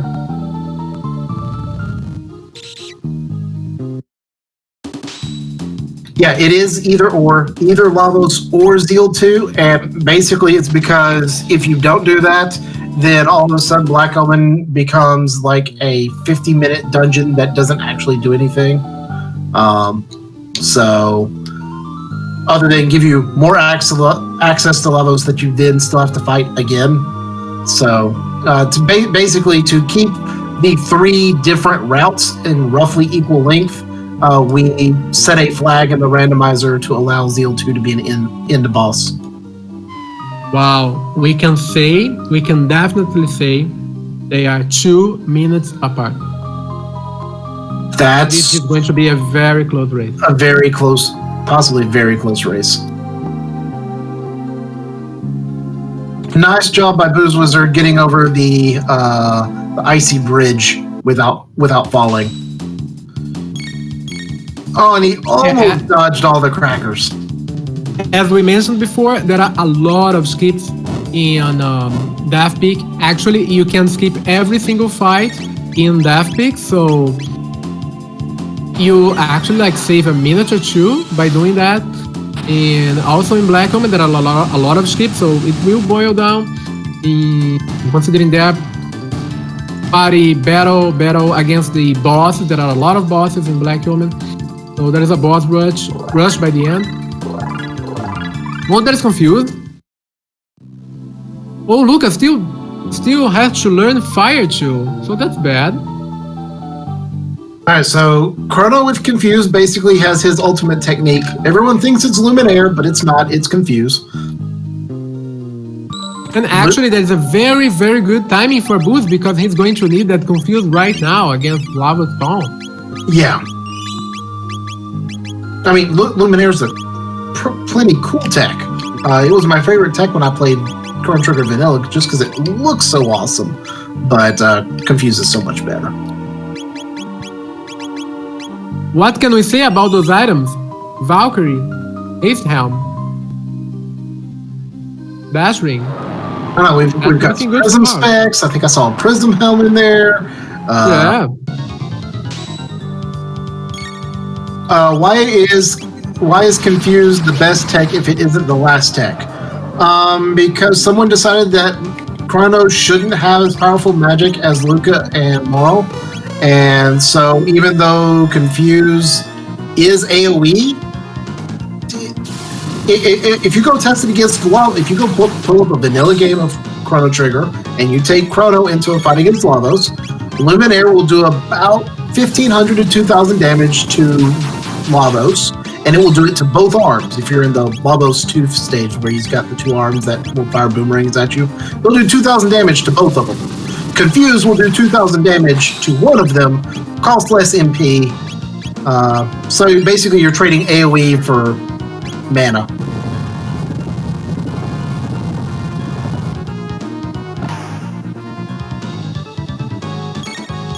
Yeah, boozewizard deciding for a safer play here. Actually, he could have gone with Unchipoled 3 counter damage and gone for Unchipoled 3, so he's going for a safer play because I mean, his Confuse is doing 1,700 each attack, so that's not a huge... This fight is going to be... Yeah, it's done. Bye, Lava Spawn.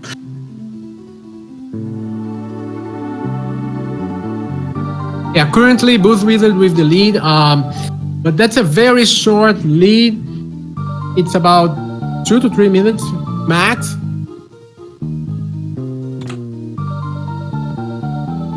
Oh, and the sunshades. That's that's like Luminaire. you already have Prism specs, but that's more damage. You can use the sunshades on Marl and Prism specs on Luca and do a lot of damage with Unchipoled 3. I would actually expect the Prism specs to end up on Chrono when it's all said and done. Yeah. For the final fight, yeah, for sure.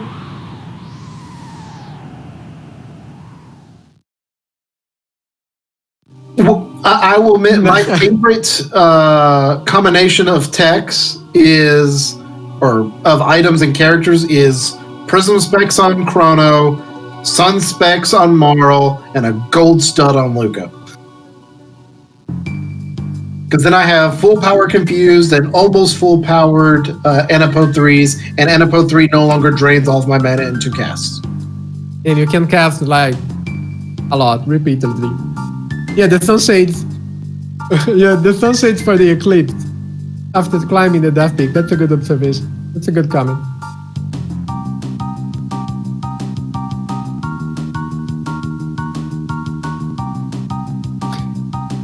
Yeah, the problem of not being able to skip all the fights on death peaks that may widen the gap between Booz and Dr. Cossack, so that's what I'm worried about. Cossack, of course, still has a lot of chances because we never know. All the fights against all the bosses in Black Omen, those are really hard fights depending on your levels and on your party, so you can get a party wipe. We have to see how this is going to unfold. We do see boozewizard doing a bit of shopping, getting some equipment ready. I am kind of concerned about the status of his consumables, because I know at one point he was pretty low, and I haven't seen him buy many since. Without consumables, Black Omen is a long dungeon.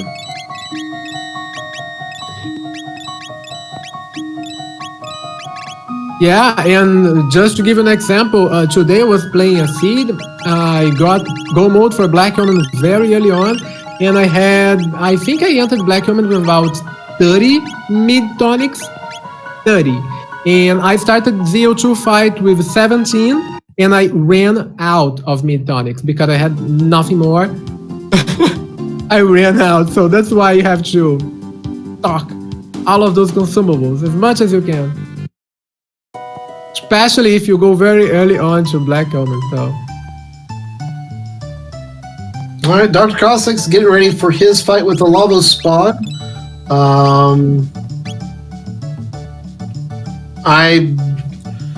It's an interesting set of characters to bring in. It doesn't look like Ayla has triple kick yet. No, she does not? Oh, bad. And I don't know that Robo has Uzi Punch either. Uh-oh. Yeah, a spin kick is not bad.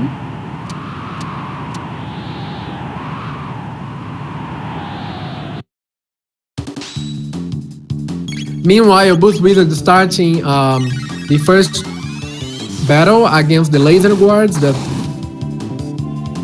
will enable him to enter the Black Omen. You do want to be very fast and get a character with enough speed to outpace the lasers, because if not, you may get a party wipe here if they decide to attack. So that's why he decided to go for a dash ring and full star speed on Mars, just so she could use Ice 2 really fast. Yeah, it's one of those interesting decisions. You only get so many speed tabs, and both Luca and Marl have very low base speed. So typically you only get to pick one of them to have high speed. And it's very interesting to see who picks Luca, who picks Marl. Do you want Luca for fast flares to clear all your fights easier? Or do you want Marl to be high speed so she can get haste off sooner and be able to speed up the rest of your party for boss fights? Yeah, that's a very hard decision to make, and they also have to take into account that they have a haste helm available. So that gets into the equation of who is going to get these speed tabs. Even, I mean, with a haste helm on Luca, maybe putting speed tabs on Chrono and Luca so that they can be really fast and nail down Fire Sword Truth for the final fight. So that's a possibility.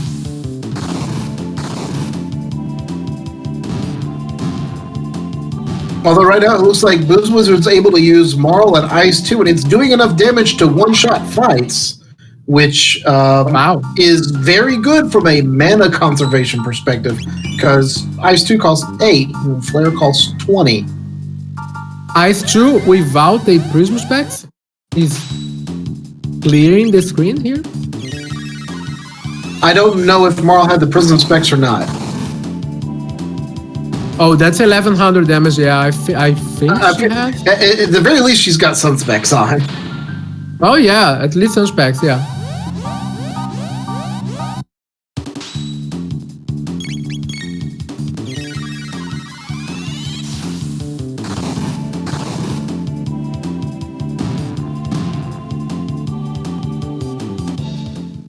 All right, Dr. Cossack has gotten his Black Omen in the sky.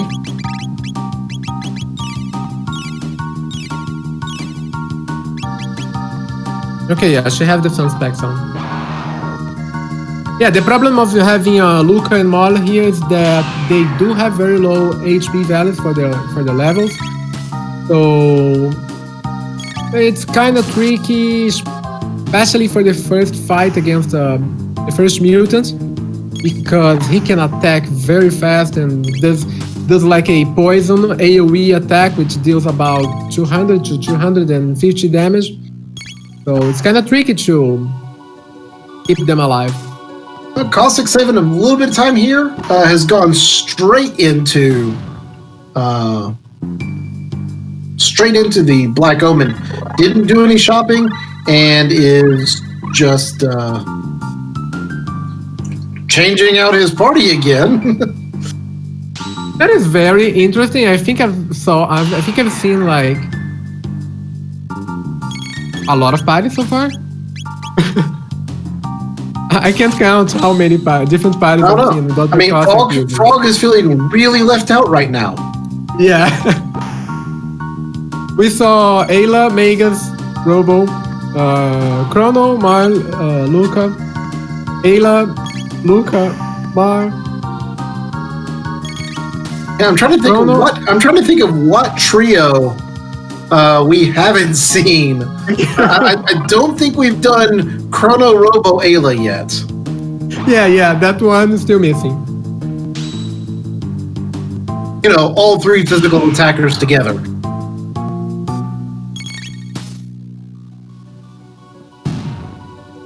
Boozewizard, so for example, I was going to say, Booz is taking the time to fight these boss orbs, which give you a lot of tech points and experience if you can also kill the sidekicks. But each one of these fights takes about a minute and a half, and you're not guaranteed to get anything, because if you don't kill the sidekicks, you don't get any experience or tech points. Oh, and Dr. Cossack with a triple sleep. Everyone is sleeping, so that's why usually we run away from this fight. You can enter the menu and run away, so you're going to save. He's going to lose some time here. Well, the good thing for him is that boozewizard decided to go for all the sidekicks, so that's going to take him some time.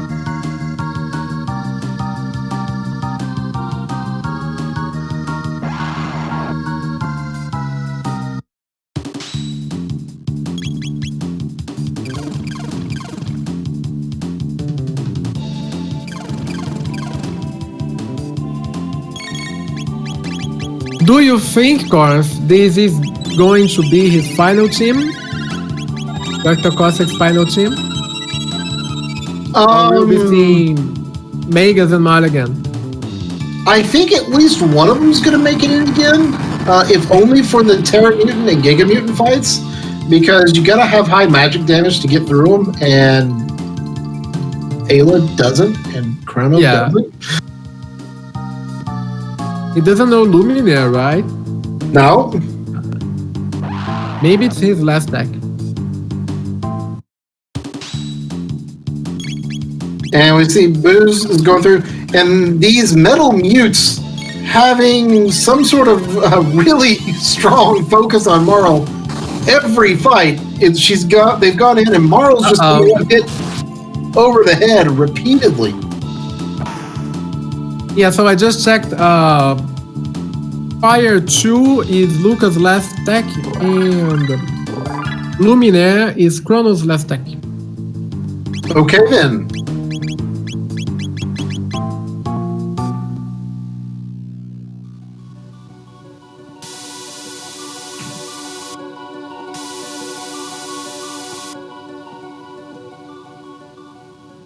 I mean, I know Marl has the spell Provoke, and that's like a taunt, and taunting usually causes things to attack you, but she's not using it. Everyone leave her alone.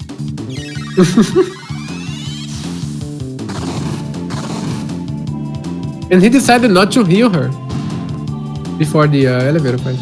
It's not worth it. She'll just get hit again anyways. Yeah, so there is a random possibility of not getting any encounters here. You can get 0, 1, or 2 battles in this elevator. So if we get 0 battles, so it's usually better. Except when you do get a very, very good drop from those guys. So you get the experience, the levels, the tech points, and the drops. They are dropping a full ether, which is not bad.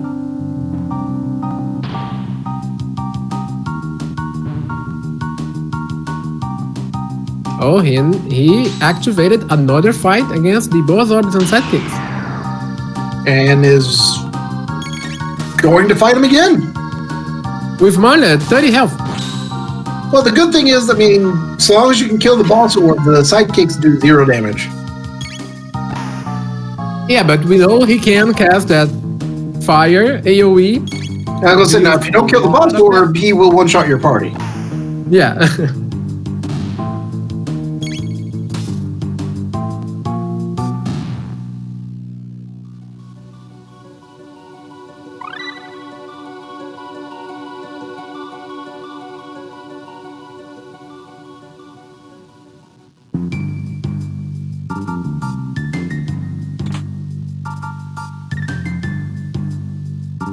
And it does look like Dr. Cossack is trying to avoid as many fights as possible. Although he's not running from them. Skip the chest in the previous room. There's a chest in the top left. The bad thing about skipping chests in Black Home is that you do have a high chance of getting a very high-tired item.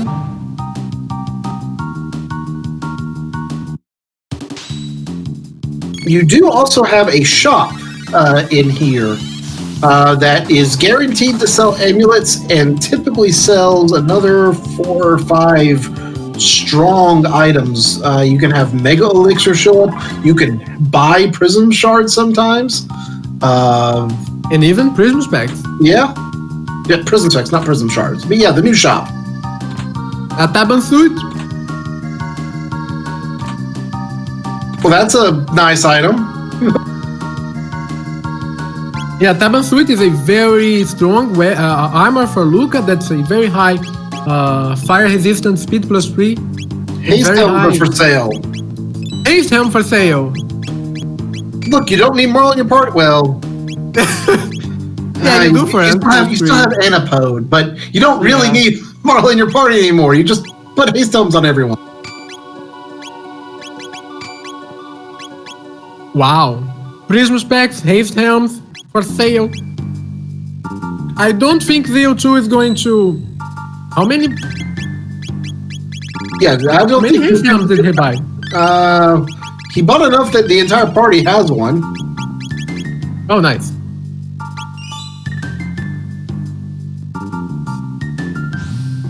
I mean, with 49,000, the haste helm. Let's go.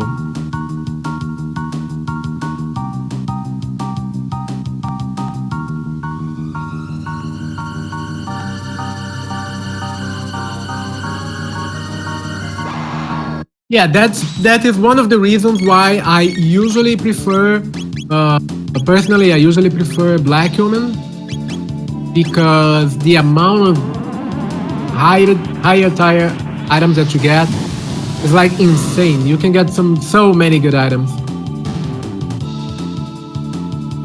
I see it in chat saying, please tell me Luca has Mega Bomb for the Zeal 2 fight. Probably. If she doesn't yet, she probably will by the time we get there, because you'll earn an extra 500 or so tech points in the last 3 fights alone. But you don't want to use Mega Bomb. You want to use Anapode too. And maybe even Fire Sword too. I mean, with Chrono, Yeah, Fire Sword could be good too. Haste Helm, so you don't need to count on the slow speed of Mars. So you can use like 2 fast characters, like Luca with a Taban suit and Chrono with his high speed. Yeah, except Marl has star speed, so. Who? Marl has star speed. Oh, because he invested all the speed tabs. All the speed tabs went on to Marl. Yeah. So now he can have star speed Marl, almost star speed Luca, and speed 12 or 13 Chrono.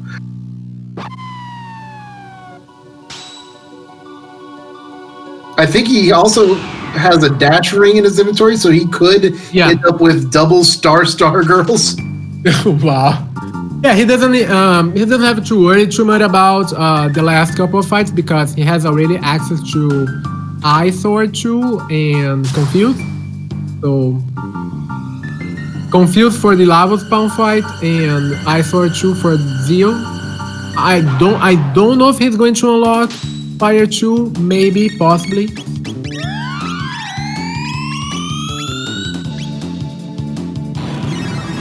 Suppose it is actually going to heal Boobster?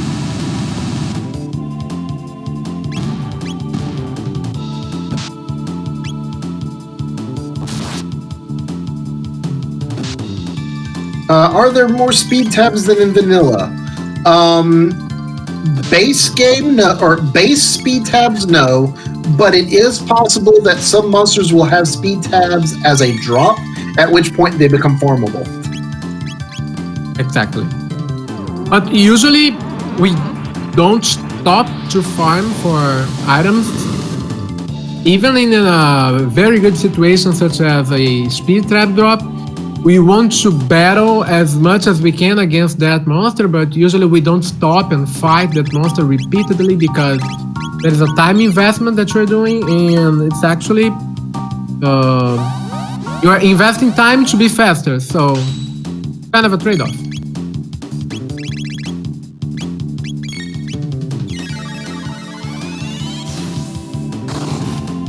We are seeing both runners take just about every fight possible. The skips in Black Omen are trickier. Some of them at least are trickier.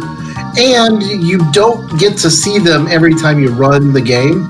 So unless you actively practice them, it's hard to remember which skips are where and have that down as part of your muscle memory. Yeah, skips here in Black Omen, they are kind of tricky. For example, now, this is a skip here that boozewizard did. He missed a chest. There is a chest in the lower left there. There's another skip that you can do here if you go using that little blue point over there. He didn't.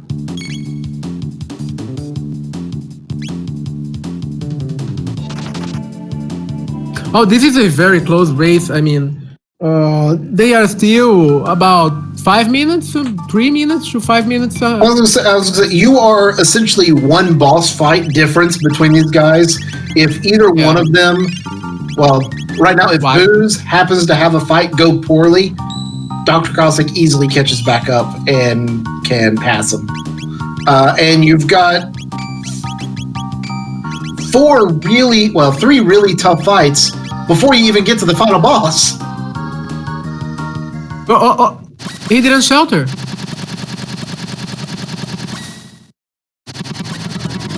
Uh-oh. Did he save? Booz forgot to shelter. So long as he saved. That's the worst thing to have happen. You're right here and you forget to save and then you die, and now you have to run 2/3 of the dungeon again.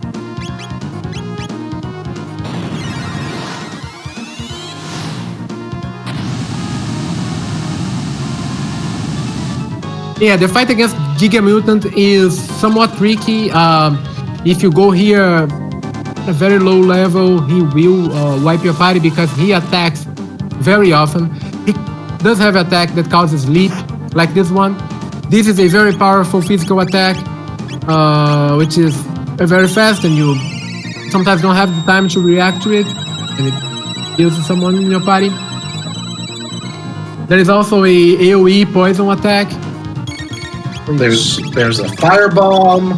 There's the throwing star. There's shining bit. Bye, Luca. And the MP drain counter. Oh yeah, and they thought, this boss isn't difficult enough. We're gonna make it immune to everything but magic. But if you hit it with magic, it's gonna drain your MP, so you can't hit it with magic.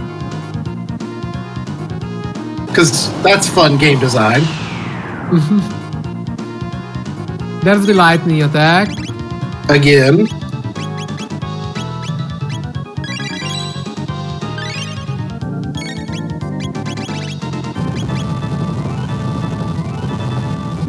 Yeah, I think this fight against Giga Mutant is the fight that will tell you if you're ready or not to finish Black Omen.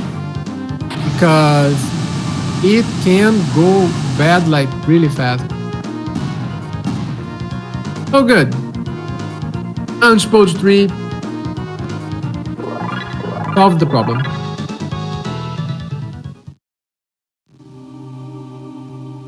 Alright, that's one fight down.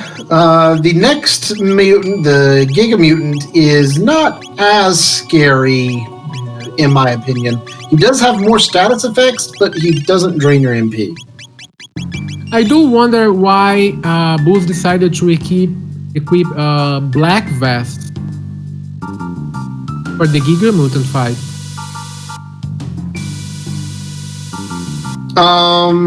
Is the poison AoE shadow based? No, I'm but not the sure. the next mutant and the Lavos spawn, the Elder Lavos spawn, both of them do a destruction zone type attack, Yeah, which is shadow.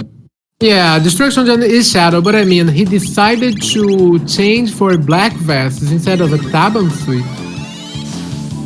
And yeah, I'm not sure why. Just for that fight against Giga Mutant. Meanwhile, Dr. Cossack not far behind. He's doing the fight against the Tubster and the Fly Clubs. He will be fighting against Giga Mutant very soon.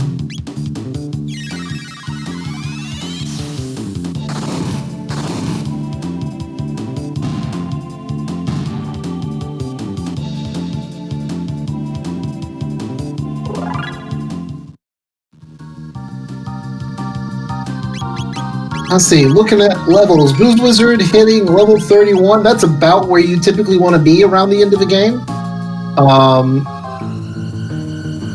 On average, I'd say between level 30 and 32 is where you are with a Zeal 2 finish. If you're going against Lavos, typically you want to be level 32 to 34-ish. You want to be a little bit stronger just to be able to survive the boomerangs of doom that we won't have a chance to see today. The Boomerangs of Doom, the Grandstone attack, the Dreamless attack, all the nasty attacks, the slapping attack from Lavos. Lavos is a scary boss fight in the randomizer. Yeah, it's a very scary one. In comparison, Zeal 2 is a pushover. Yeah, exactly. Oh, Cossack with a couple of skips there, shaving a little bit of time there. That's nice. That's going to get him caught back up just a little bit closer. But now he's getting ready to go into his mutant fight with a team with negligible magic damage. And there we have it, another party change.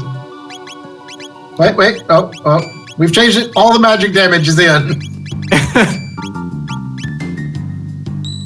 I don't think he's safe though.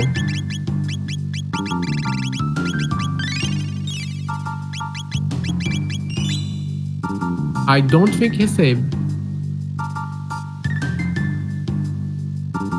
So we are seeing Dr. Cossack battling against Giga Mutant and the other mutant. Yeah, so we got dueling mutants now on screen. So Terra Mutant will start with a powerful fire-based AoE as his first attack. That is a fire-based attack. It's really strong. He will drain life from the bottom. He will cast Obstacle, which will inflict random status, not random status, but a random status to all party members.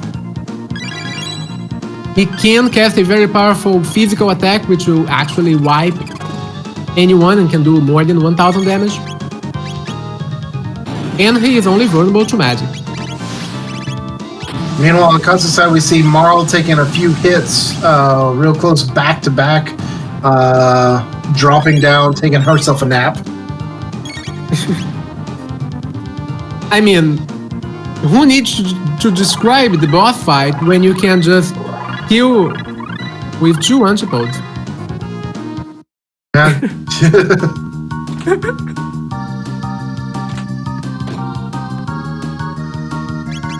Oh no! You have to go back and save.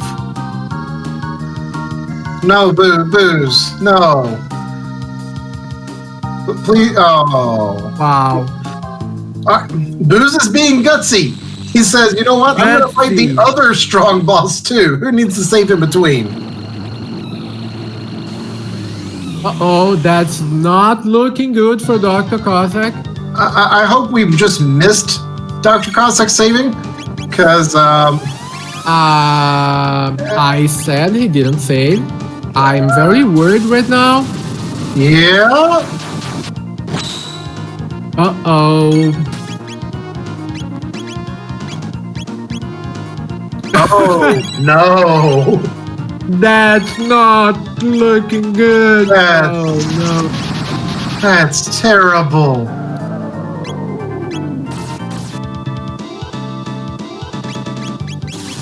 Dr. Cossack just realized what he did. Oh. Is he not going to finish?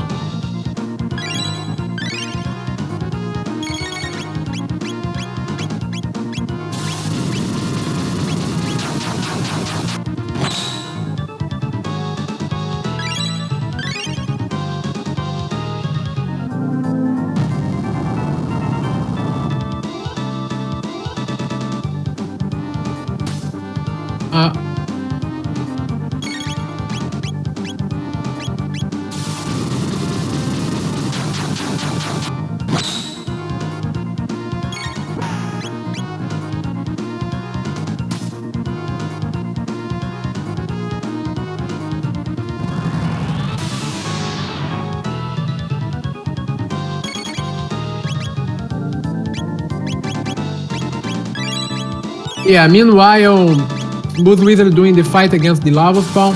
This fight can go very bad. Oh, we see Dr. Cossack has forfeited the race.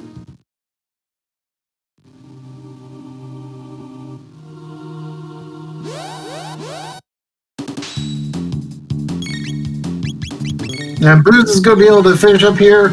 It's very interesting that after 2 boss fights, they give you a room full of panels that you have to beat to get a save point. Yeah, I always thought this was the most ridiculous, like, giant boss fight, bunch of panels on a wall. 3 giant boss fights. Yeah, so right now, Booz has the final boss rush. The final boss rush is Z01, Mammal Machine, and Z02. Let's hope everything goes smoothly and he's able to finish the seed. I don't think we are going to see many troubles here because it has 3 haste helms, a prism spec, sunshades, and all that.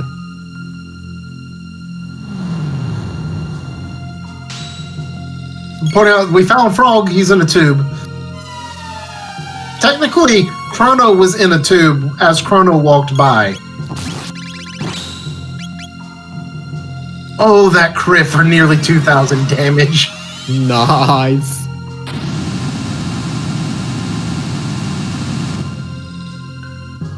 And the good thing is, Luca has learned Fire 2, which has unlocked Fire Torture. Well, there's a single round fight against Zeal. Always good to see. And then Memory Machine, which may do the same thing. Oh, he has 9 elixirs. Oh, okay. Yeah, so right now he's just looking to get a couple of heals off to bring his health back up before going into the next stage. There is a small glitch that is allowed. We call it the menu glitch that allows you to access the inventory menu in between Zeal 1 and the Mammoth Machine fight. So you would be able to heal up in between the fights. Basically, as the screen goes black right before you see the Mammoth Machine, you press and hold your menu button and it pops up and you can access your inventory.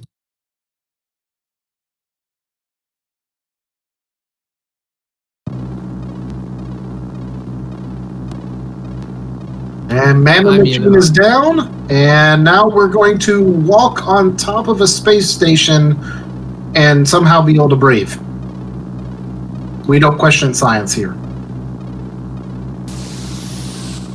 Zeal 2 main attacks are Lightning, Shadow Gate Lightning.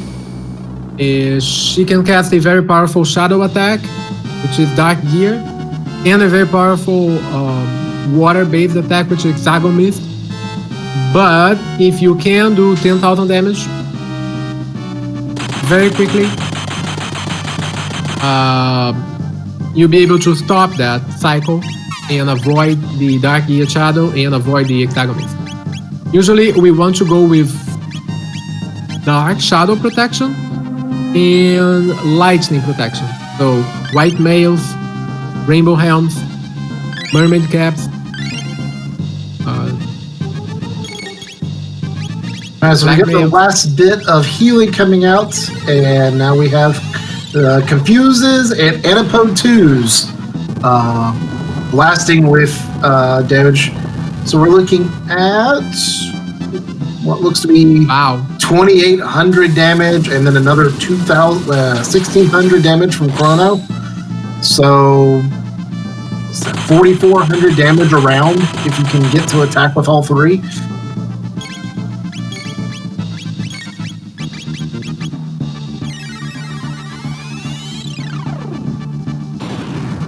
So that means you need 3 rounds, basically, to break that 10,000 HP threshold, and you do have the opportunity to get a little bit of healing in steel. Not that you need it if Marl's going to get healed by that shadow attack.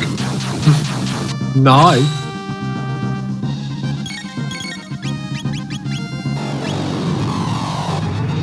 Yeah, so the next attack is Hexagon Mist, but I'm pretty sure the 10,000 HP threshold will be hit after this round. So yeah, and I just thought everyone is apparently wearing black vest or black mails because everyone got healed by Dark Gear Shadow. Oh, nice. Oh, that miss! Chrono missed on the Confuse.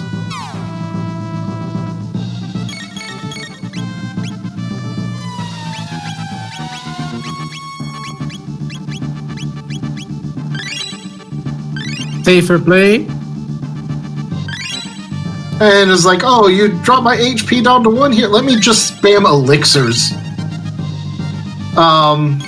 One interesting thing, after the Halitation comes in, though, the next attack is always MP Buster.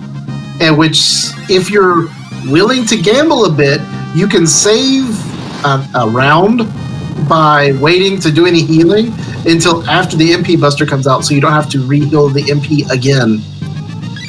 There is a chance that she will cast that laser attack in between that, so you may get a character dead if you don't have a dark absorption.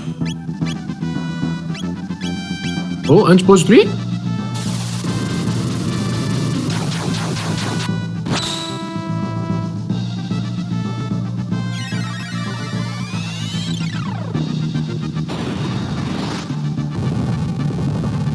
No, not 3, just 2. Okay. And that's the fight. You get a time hat, and done.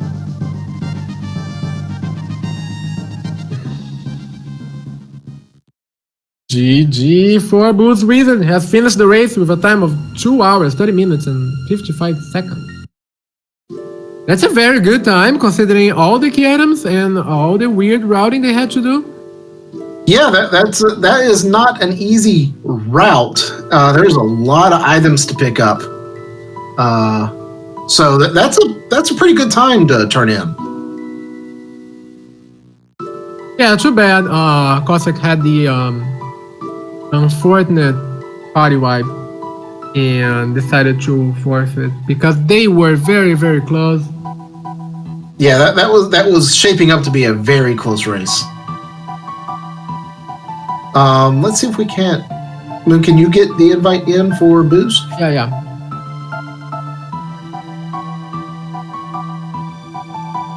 The other downside to doing the final fight at Zeal 2, you don't get to listen to cool music at the end. No faraway times.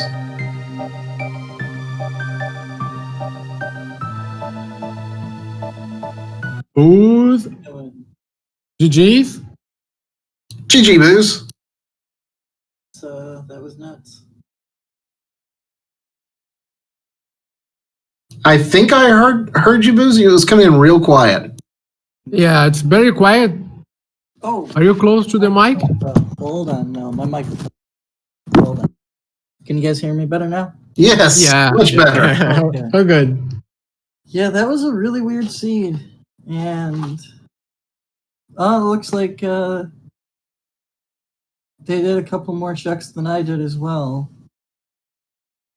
Wow. Yeah, the check orders got a little bit out of sync. You all kind of split apart for a while, but in the end, you were the first one to find that go mode.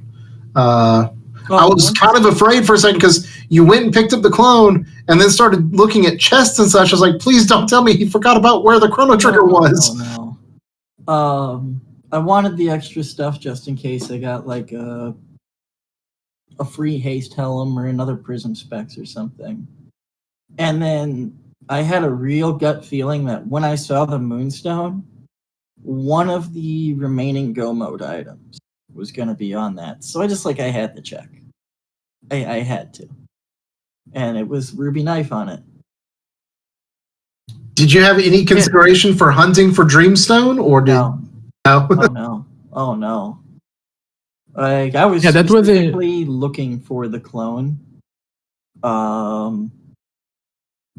Once I killed Guardian, I actually decided like I wanted to do Omen finish.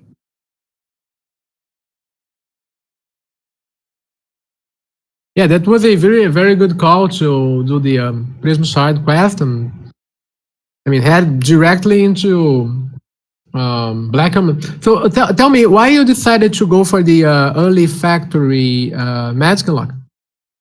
Anapod 3. Oh, I see. And the rest of it actually. I wanted Marley to have haste because I had already started bumping her speed up and all that fun stuff that I do with my Marley. So when I was ready for Black Omen, she'd be doing, 1,200 damage. And that new shop with the haste helm. Yeah. And that new shop with the haste helm for sale. Yeah. Oh, that was beautiful. That made me really happy. Because I just bumped everybody up. That's why that Zeal fight went so well. Yeah, that was a nice, smooth final boss. Very good. Very, very good. I could have asked for a better Zeal. Yeah, congratulations again for winning. You are going to advance on the brackets right now. Yeah, I can't wait to find out who my opponent is. Yeah, you got any closing thoughts for us on the seed or anything? No, I mean I'd like a nice seed. You actually fight the loser again. from me actually and Raster Cecil. Oh, okay. Nice. Well, I look forward to that then. But no, I will catch you folks next time then. Sounds good. Yeah, Thanks for thanks dropping in, again. dudes. Thanks for GG's again. Thanks for the comms. I'll be sure to watch this one back. And later, everyone. All right. Later. Thank you. Bye-bye. And with that, we're going to be wrapping up here. Big thanks to Moon for being the official commentary for today. I must thank you a lot because you just, I mean, decided last minute, yeah, I'm going to help. So yeah, thanks again for that. Yeah, that last minute walk in the door. We need a commentator. Okay, I can do that. A big thank to SpeedGaming as well for hosting our tournament and supporting us with the restreams and such. So a big shout out to them. I've seen a couple of posts come up with some other stuff that's going on today. So definitely go take a look at some of the other runs that are going on. And a big thank to all you people who came to watch us today. If you're interested in playing the randomizer, in the link that just showed up in the chat, there is the link to the GitHub with the randomizer in it and our Discord. Come say hi, come join in. We've got a good 24, nearing 36 people running the randomizer just about all times of the day. So lots of good fun to be had. Yeah, thanks again, everyone. Shout out for SpeedGaming for hosting the tournament. Yeah, I think that's it. Hope to see you in the next match, which I think it's going to be, yeah, me and Raster Diesel next week, sometime next week. So yeah, check that out. Thanks again. See you guys later. Bye-bye.